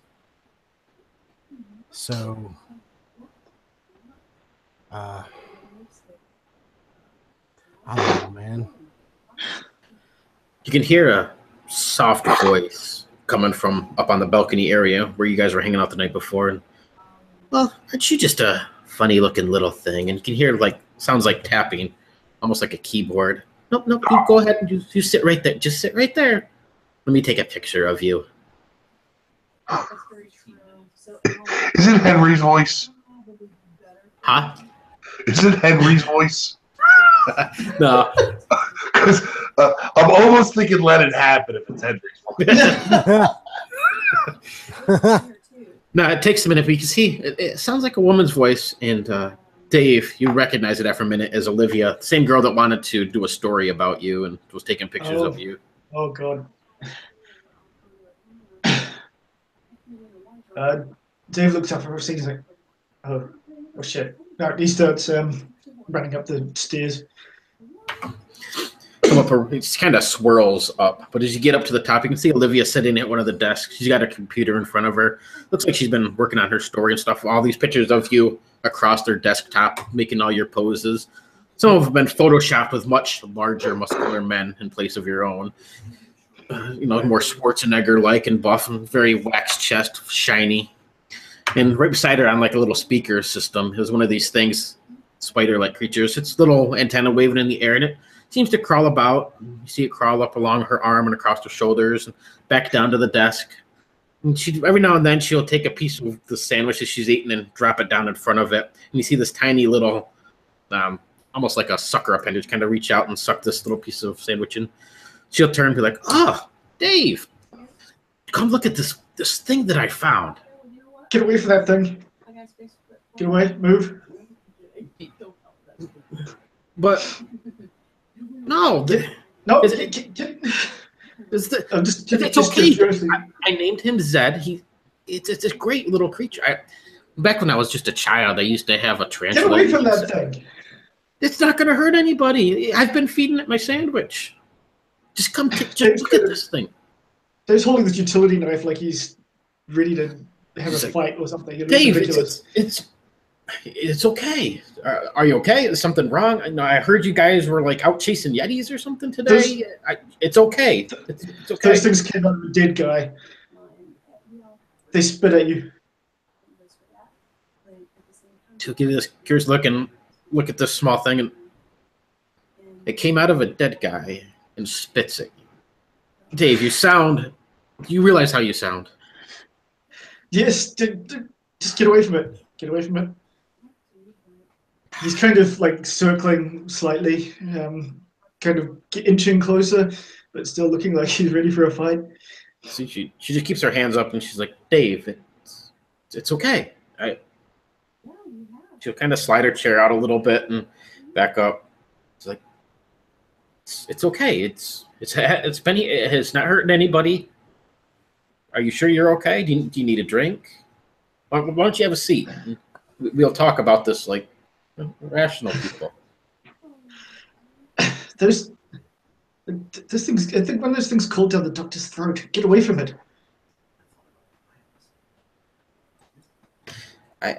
Dave, I don't understand. Are you okay? Did you get hit on the head? Are you okay? You look in a bit of a panic. And she kind of peer past. Who's with you? She's like, "Hello." I'm gonna try and get up and kind of like put a hand on her shoulder and on her chair and just gonna pull her away from the desk. Yeah, she'll kind of fly out of the way, and she'll just keep her hands up and be like, "It's okay." I'll yell up, "Dave, you all right up there?" One of the things is up here. She'll be like, "I think something's wrong with Dave. He's acting really strange. What's the spider doing? Help! Can somebody maybe help?" It's just crawling around on her desk, eating her sandwich. I'm not going to take my eyes off it, but just drag her to a safe distance. It's like, just relax, Dave. It's okay. I was thinking of keeping this as a pet. I mean, it's a very fascinating little creature. And, I've never quite seen something. I never heard of spiders living in the Arctic, but here it is. So maybe just relax a little bit. We can go downstairs. We can have a nice drink, maybe a bite to eat. I'm gonna take quick glances around. Is there anything in here that would be heavy enough to squish it, but still, like pick it up and squish it on the desk? Yeah, there's like heavy encyclopedia books and whatever really you want. Right. Yeah, I'm gonna grab the biggest book I can find. Yeah, I'm just gonna kind of inch closer to it, slowly moving. I don't have a big book here. And then when I get close enough, I'm gonna try and squish it, and then let go of the book and leap away immediately in case I missed. Yeah, it seems completely engrossed in eating her sandwich, so you can just hear that crunch underneath this book, and you see her like kind of let out this gasp. As soon as you're kind of a few feet away, she just makes a beeline down the stairway. You see Marshall Mack, this girl. You've probably seen her around here and there. Probably none of you have had much interaction with her, but she just comes running down the stairs, and she'll quickly just kind of leap into your arms, Mac, and be like, "Something's wrong with Dave. Something's wrong with Dave." So Mac probably stumbled around a little bit because he's still a little woozy, and just kind of hold on to her for a minute and just say, "Yeah, just calm down. Believe it or not, he's not crazy. One of those things actually tried to crawl inside of my mouth, and it spit black stuff on my face." That CJ stares at you. I was gonna say yours may have been nice, but they are dangerous, and kind of leave it at that. Mighty strong arms you have. Here, press your shoulder a little bit and kind of feel your bicep. Which one is this again? See, Olivia. Olivia. She's been the rich person who just kind of vacations here. So, yeah, Dave's a little screwy, and as far as I know, that thing was, you are very strong. You lift weights? You go to a gym, Mac? Well, I mean, I just work hard. I think I can make a place for you in my book. You mind if I get a few pictures of you tonight? Maybe a bit later you can come by my room, say 10:30ish, 11. We'll see. You just kind of look at her like she's cuckoo for Cocoa Puffs. Kind of runs her hand down your chest a little bit. At this point, Dave comes down the stairs like, "It's dead. I got it. It's okay." Good job, Dave. Yeah, like I was saying, Dave's a little weird. I was going to have him in my book, Mac, but he's a little... I think perhaps he might be better, then I won't have to Photoshop them buff guys on to you, because he just kind of pats you on the back and walks over, grabs the door handle and opens it up. I stop her immediately. Tries to open that. She just jumps back like, hey. All of you guys are seeming really strange. Mac, are you going to stand for this? Look at the way he assaulted me. I don't think he assaulted you, darling. I think we got to keep the door shut. Look, Olivia, there's shit going on. There's this big ass freaking dog thing out there, and there are bugs spitting at people, and I think the doctor's dead. So take it seriously. This is going to make for a fascinating story. But... Has there been any bagging from the door, the maintenance room door? Nope. It's been quiet. This might be our chance. We need to get down to medical where everybody else is. We're at the opposite end of the building. All the way down the hallway. But from what you know, you wouldn't know the one he killed and the one he caught. So as far as you guys know, there's 3 left. but there's really only one left. Do the walkie-talkies still not get anybody? Walkie-talkies work. The comms unit in the building does not. Okay, so I'm gonna try and radio the others and try and get a status on everybody. As soon as you call through, it takes a few seconds, then you just hear Catherine's voice on the other end. Mac, is that you? Yes, ma'am. Where the hell are you? We're in the. You're supposed to be in the maintenance room. I kind of look. Have you closed that damn door yet? I look over at everybody else and say, "Holy shit, she don't have a clue." Oh god. So I keep the microphone and I say, "Ma'am, there's been a little bit of a problem." Damn right there is. Why the hell aren't you in the maintenance room? I'm there right now. None of this shit's been picked up. It looks like hell in here. So, Protocol, if you read section 14 of the book, you need to take care of this stuff when you're done with it, Mac. I expected more. Okay, man. With all due respect, shut up. And then I'm going to immediately commence to give her a complete rundown of everything that's happened, like as fast as I can. Oh, sorry, quick time out. Did she say she was in the maintenance room? Yes. Yes. And I'm going to finish it with, and you need to get the hell out of the maintenance room and either get to your office and lock the door or get here to the observation tower as quickly as you possibly can. Just hear silence for a few moments. We're going to have a few words about this after hours, Mac. I'll be glad to. Just get on up. And then you just hear it kind of cuts out on the other end. 2-3 minutes kind of pass, and then you see the door on the other side of this open up, and she's standing there. It's like, so what is this all about? I know about the bugs. Everything's been taken care of. Gunner's already working on the doctor. You were supposed to be working on the maintenance room, and you guys are supposed to be in the cafeteria. What the hell you're doing here? Marshall, go clean the toilets or something. We need to get people moving. One of those dogs was here. What dogs? There are no dogs, Dave. There's a dog. It was big and had horns. Like it ate one of the spiders. So you're saying that there's a horny dog running around here? Is that what you're saying, Dave? I mean, really? Give it Hopper's look to the other two to back me up. Olivia will kind of step back to next to Catherine and nod. Dave's acting really strange. Something's not right. I think he might have got hit on the head, or maybe he saw something messed up. Guys, tell her. She says, look, I've already been through the hallway. Like I said, Gunner's taking care of the doctor. Everything's squared away.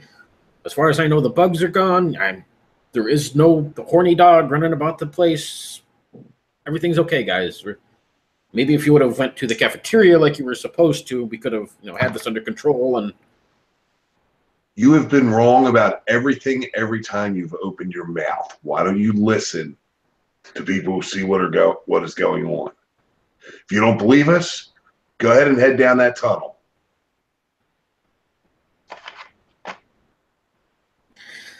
Wow, haven't you just become all feisty all of a sudden? Just maybe some manly man now, Marshall, out surviving in the Arctic. Maybe that makes you something. How about we, commence this protocol request, and everybody can be safe about this and not running around with. You have a fucking nail gun. Well,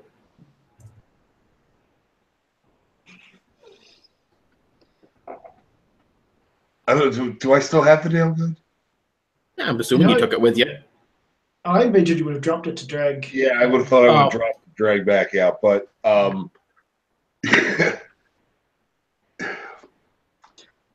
just, is she in the observation tower with us now? Standing in the doorway, which is open. Doorway. I look past. Is the door to the maintenance room closed? No, it's open. It's still open. You can see like the holes in it from where this thing bashed into it. Oh yeah. I point out. What do you think did that? I don't know. Mac was supposed to be fixing this shit, and obviously he didn't do it. Says, look, why don't we just go ahead and get things moving along? We need to get somebody up on the roof. Jen's going to be going to work on the satellites to get things back going so we can get a hold of the Armored Scott station so we can get everything locked down. We need to step through protocols here. We can't just be running around shooting stuff with guns and swinging around box cutters, and things have to be done correctly, Marshall. We can't do this willy-nilly here. I understand that you're stressed out. I totally understand. It's hard being up here when you don't know what you're doing, like yourself, but one step at a time, huh? Dave kind of looks down at the box cutter he's been swinging around when she says that, like with this kind of look like he's suddenly realizing how absurd this is. Either the situation or the fact that he's still holding this little knife like it's going to help. But, sorry. Dave, you look like you've been through hell today. I understand everything that's happening. Would you go ahead and just, slip the box cutter into your pocket? You don't need to be carrying it around. Nobody needs to get hurt. We'll head down. We can have a nice drink at the cafeteria, get you guys some water. Gibbs is getting everything outside set up. Like I said, Jin's up on the roof working on the satellites. Everything will be all right.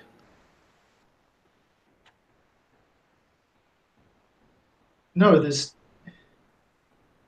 we gotta look for the dog. We gotta get everybody in one place and close the door. He's just kind of staring like he's trying to remember the plot of a movie or something. That's perfect, Dave. I agree. We should get everybody down into the cafeteria, get everything organized, let Jin finish his job, let Gibbs handle everything. Bennett's down there. Gunnar just finished working on the doctor. We'll be all right. Well, you guys want to head on down? She'll just kind of, keep her hands up. She doesn't, both of you seem like you're kind of freaking out a little bit. And she steps back and she's like, we can just head down to the office, the cafeteria, get a drink. Marshall, Dave, Mac, what do you think? There are no dogs. I didn't see any horny dogs running down the hallway. Where did he go? Wow, that was pretty hardcore. Yeah. Fucking bugs. Okay, so the last thing I heard was myself telling her to come on up here and get me. I dare you. Trying to bait her to come to the thing to scream at me. Yeah, she comes You've to lost both the legs since then. Sudden. Yes. As soon as she opened the door, she's basically just trying to calm Dave and Marshall down and get you guys to go, everybody to get down to the cafeteria. She says, Jin's on the roof. He's working on the satellites, trying to get them up and running. Gibbs is working outside, getting everything locked down. Gunnar's working on the doctor. Everything's okay. Bennett's set. All the bugs are dead. We're just trying to get everybody down to the cafeteria and get things organized. And Dave's freaking out about a horny dog. And Marshall's trying to be a man. So just everybody needs to calm down a little bit. Did you say someone's outside? We need to... There might be more of those dogs outside. Yeah. Okay. Well, why don't you tell me about the dogs down in the cafeteria, Dave? We will walk. She'll kind of move over very slowly and kind of put her arm around your shoulder and kind of try to motion you to go down the hall towards the cafeteria. She says, you can tell me all about the dogs on the way down. I look over at Marshall and I say, ain't it funny how you get spit in the face by a damn bug and one of them crawls inside your mouth, and yet everybody else acts like they know more about what the hell's going on than you do? And then I kind of look over at her. It's like, you're just not going to believe shit until something spits in your face, are you? And then I see the bugs, Mac. I totally get it. But like I said, we need to get everybody in one area. Everybody needs to calm down. Jin's on the roof. He's working on the satellites. Gibbs is outside. He's helping secure stuff down. We just need to, everybody's waiting down there. We just get down there. We'll convene, figure out what to do next. Okay, but you saw the bugs, but you're bitching at me about the hatch. Fixing the hatch is what got me spit in the face and a bug in my mouth. So, yeah, the hatch is still open. Excuse me. It should have been fixed the other day, but that's neither here nor there. That's well, you sent me to go off with somebody else, though. So, I mean, damn, there is but one of me. Hey, it's okay, Mac. Just I'm sexy, but there's only one of me. Olivia just kind of stares you up and down. You see that lust in her eyes a little. I give her a wink. She's over there taking pictures with her phone. When's the last time somebody talked to Jen? She says, he went outside maybe 10 minutes ago. She'll bring up her walkie-talkie and call across Jen. You just hear silence. Jen. So I'm going to fold my arms and just kind of look at her like, huh? Yeah, huh? Well, the wind's blowing out there pretty heavy. Some of that. Oh, yeah. It's the wind. Storm. Yeah, okay. Maybe he's already down there and turned his stuff off. Let's just get down to the cafeteria, you guys. Just Lead the way. If he's turned his stuff off, you should get on to him about procedure, what the hell ever, that says you shouldn't turn your stuff off. I'm sure you have it memorized. And then I'm going to walk out the door all pissed off. She'll hold the door open. Dave, John, Marshall. I'm gonna follow down the corridor, keeping an eye out, like looking around the corner as we go past it. And It's okay.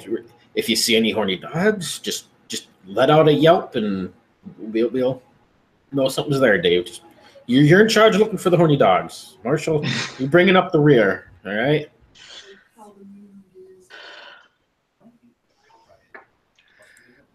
I'm gonna mumble something about looking for my copy of the procedure manual because it'd be a great bug smashing tool. Because it's nice and heavy and full of bullshit.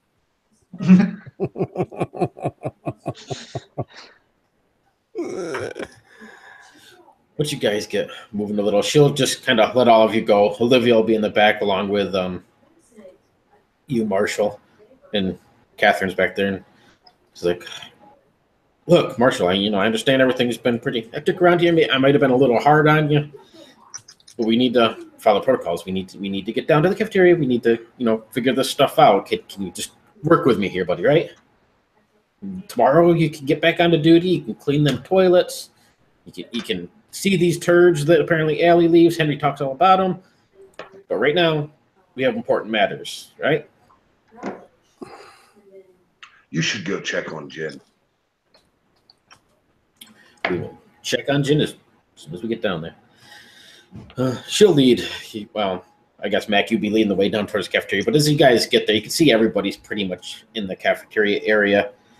He'll swing over to you, Gunner.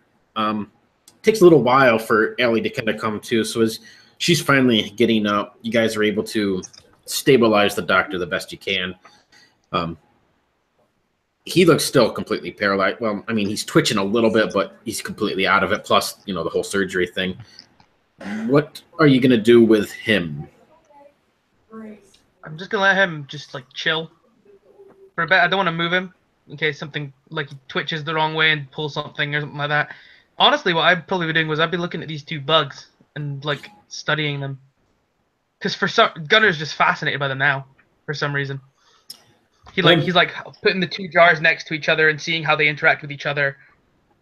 They really don't pay any attention to each other. They seem like they might recognize each other, or they kind of stare at each other, I suppose, through the glass or whatever, but they don't really interact or do anything. But each one just kind of hangs out, crawling around in circles and circles and circles in the jar. You notice that as far as a mouth or anything, it just has this tiny little sucker type thing that kind of reaches out, maybe if you drop some crumbs in or anything, but otherwise they just kind of hang out. If you make any sudden movements or shake it or anything like that, then it's just a glob of this black liquid will cover the inside of the jar. Does that fade away over time, or does it just kind of stick to the side? It just sticks kind of like tar. Yeah. I'm gonna try and wave the tooth and see if it reacts to it, if either of them react to it, sort of like an "is this for your mummy" sort of way. Oh, actually no. If you hold it out, or even if you maybe drop the tooth in or something, you can see that little proboscis wave around it, and the thing will get as far away from it as it possibly can.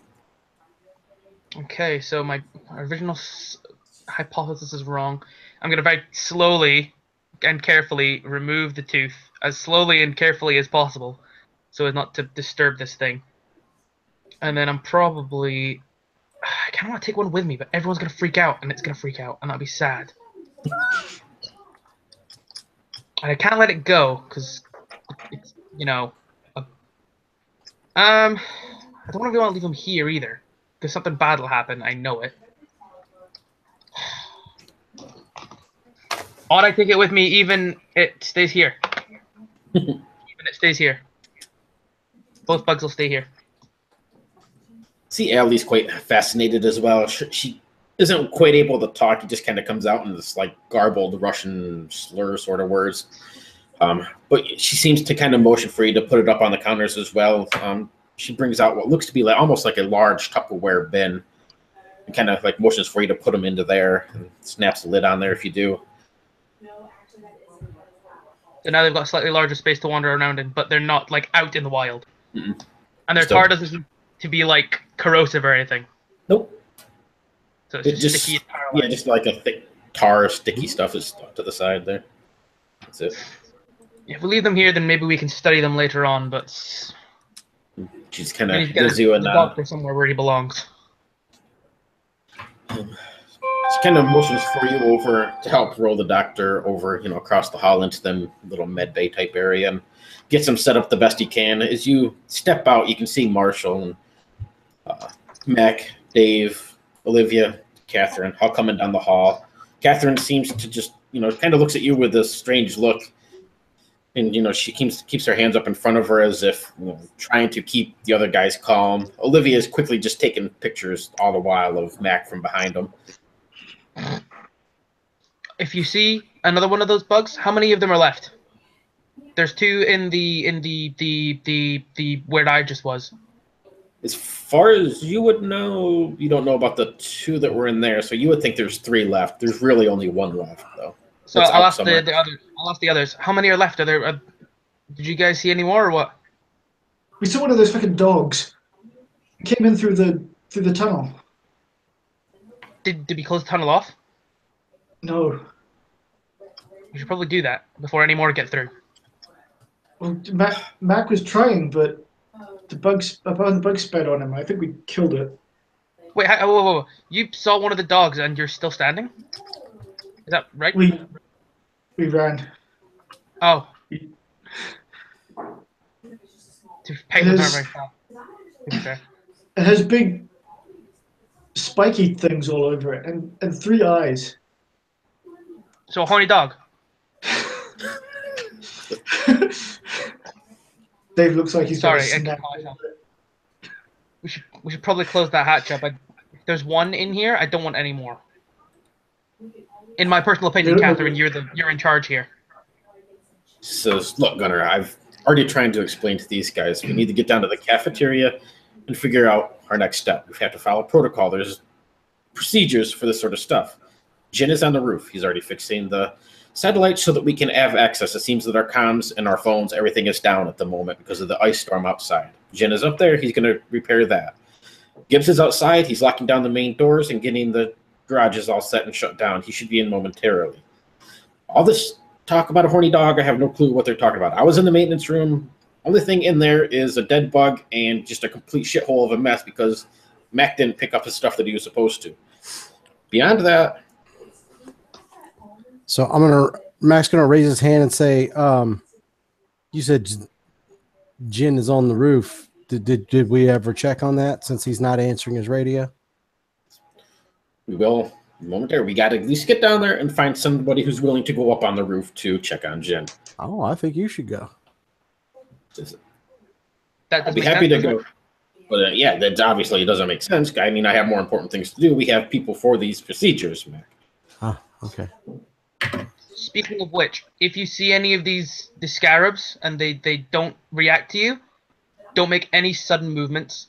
Try and capture it in anything you can. The tar that it spits out, it's not offensive, it's defensive. So if you don't seem like a threat, it's not gonna hit you.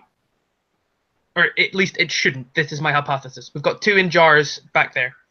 I'm gonna study them later on. Climbing down people's throats is pretty bloody offensive. Don't defensively hide in people. I think it's just the way they reproduce.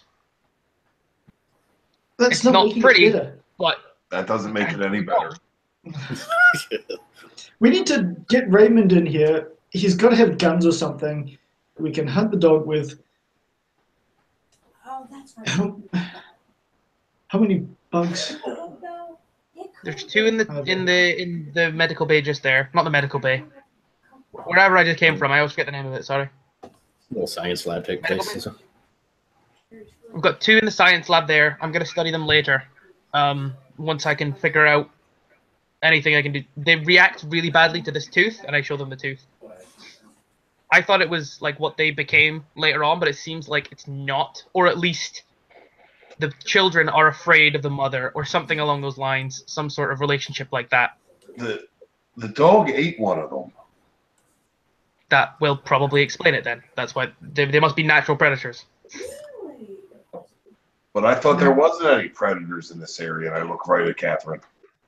We didn't think there were any bugs either. Let's just get to the cafeteria. Dave kind of looks up and down around to see any signs of horny dogs.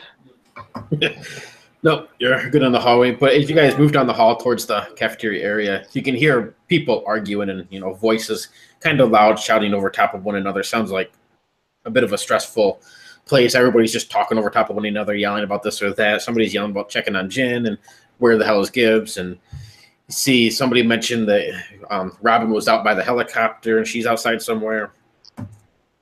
As you step in, you see most of the people. You see Gallagher's there. Russell's in there. Russell is arguing really hard with Gallagher, who's, I don't really actually know what the hell Gallagher does. He's just one of the characters. But he's the guy that was friends with Jin doing the Sudoku puzzles and stuff. He's talking with him. Hugh sits in the corner, just still bundled up and stuff, just kind of shivering, sitting there, not really saying a word. Henry will run over to you, Dave, and be like, hey, man, did you see the storm that's coming on outside? You mentioned something to Catherine, man, but I didn't see that coming. Hell of a meteorologist you are. I think it was my brownie. I ate too many brownies last night. I had a few too many drinks, man. But then I got sidetracked with the whole Ellie thing. I'm really sorry about that. I usually don't talk about that, but, a few drinks, a couple brownies. You know how it is, man. You know how it is. Not now. Not now. They just kind of drifts past him. But otherwise, it's just complete chaos in here. There's Russell, Henry, Frank, Hugh, Olivia. Catherine's coming in. You see Russell immediately turn and run over to Catherine and start yelling. But we'll kind of call it there for the night, because that opens up a whole next chapter. So, unless any of you guys want to do any last things as you kind of head into the cafeteria. No, I'm just gonna. Do they keep booze in the cafeteria? Yes, I like they the- probably I have like some the- booze in there. I'm going straight for there and making the tallest rum and coke with about a 5-to-1 ratio rum to coke as I can. Probably as soon as I go in and I hear people talking about Robin, I'm like, where's Robin? What's happening? What's going on? Hey, All of into the pilot. So you see, I sent you guys that list of all the characters. You see everybody except for Gibbs is not there, which Catherine mentioned is outside helping lock things down. You don't see Jen. She told you he was up on the roof working on the satellites. You don't see Robin, but you hear it mentioned that she was out with the helicopters. You don't see Madeline. She's not on the character sheet, but it's Olivia's grandmother, and she just works in the cafeteria, the old lady. You don't see her anywhere, and you don't see Frankie, who's another part of the maintenance crew that really likes Marshall. But everybody else is in the cafeteria. The entire cast is. Does that include Matilda, the lady that I met, or is Matilda Madeline? Yes. The name. Yeah, sorry. Matilda. I'm sorry. That's my fault. It's okay. I just want to clarify because I remember you mentioning there was an old woman, and I can't imagine there'd be 2 old women in the middle of Antarctica. Nope, that's the only one. Matilda. My bad. What's the fun? So yeah, you see Matt go over and start fixing himself a drink. Catherine quickly runs over to Bennett, just brushing past Russell, who is immediately following her, just yelling at her about getting outside. And somebody needs to figure out what's going on here, and he's going to take over controls because she doesn't know what he's doing. And it's just this huge argument of everybody kind of yelling over top of one another. So Any last things before we call it? Now, the only other thing I would do is while I'm making my big drink is every once in a while I'd keep hitting the mic trying to see if I can get Jen to answer. Yeah, you do it for a few times, and stuff. At one point, just as the scene's kind of coming to a close, you can hear what sounds like just wind whistling through the microphone of the, come back from the other end, but you don't hear any noise or anything. And that is where we will end it for the night. So Sounds good.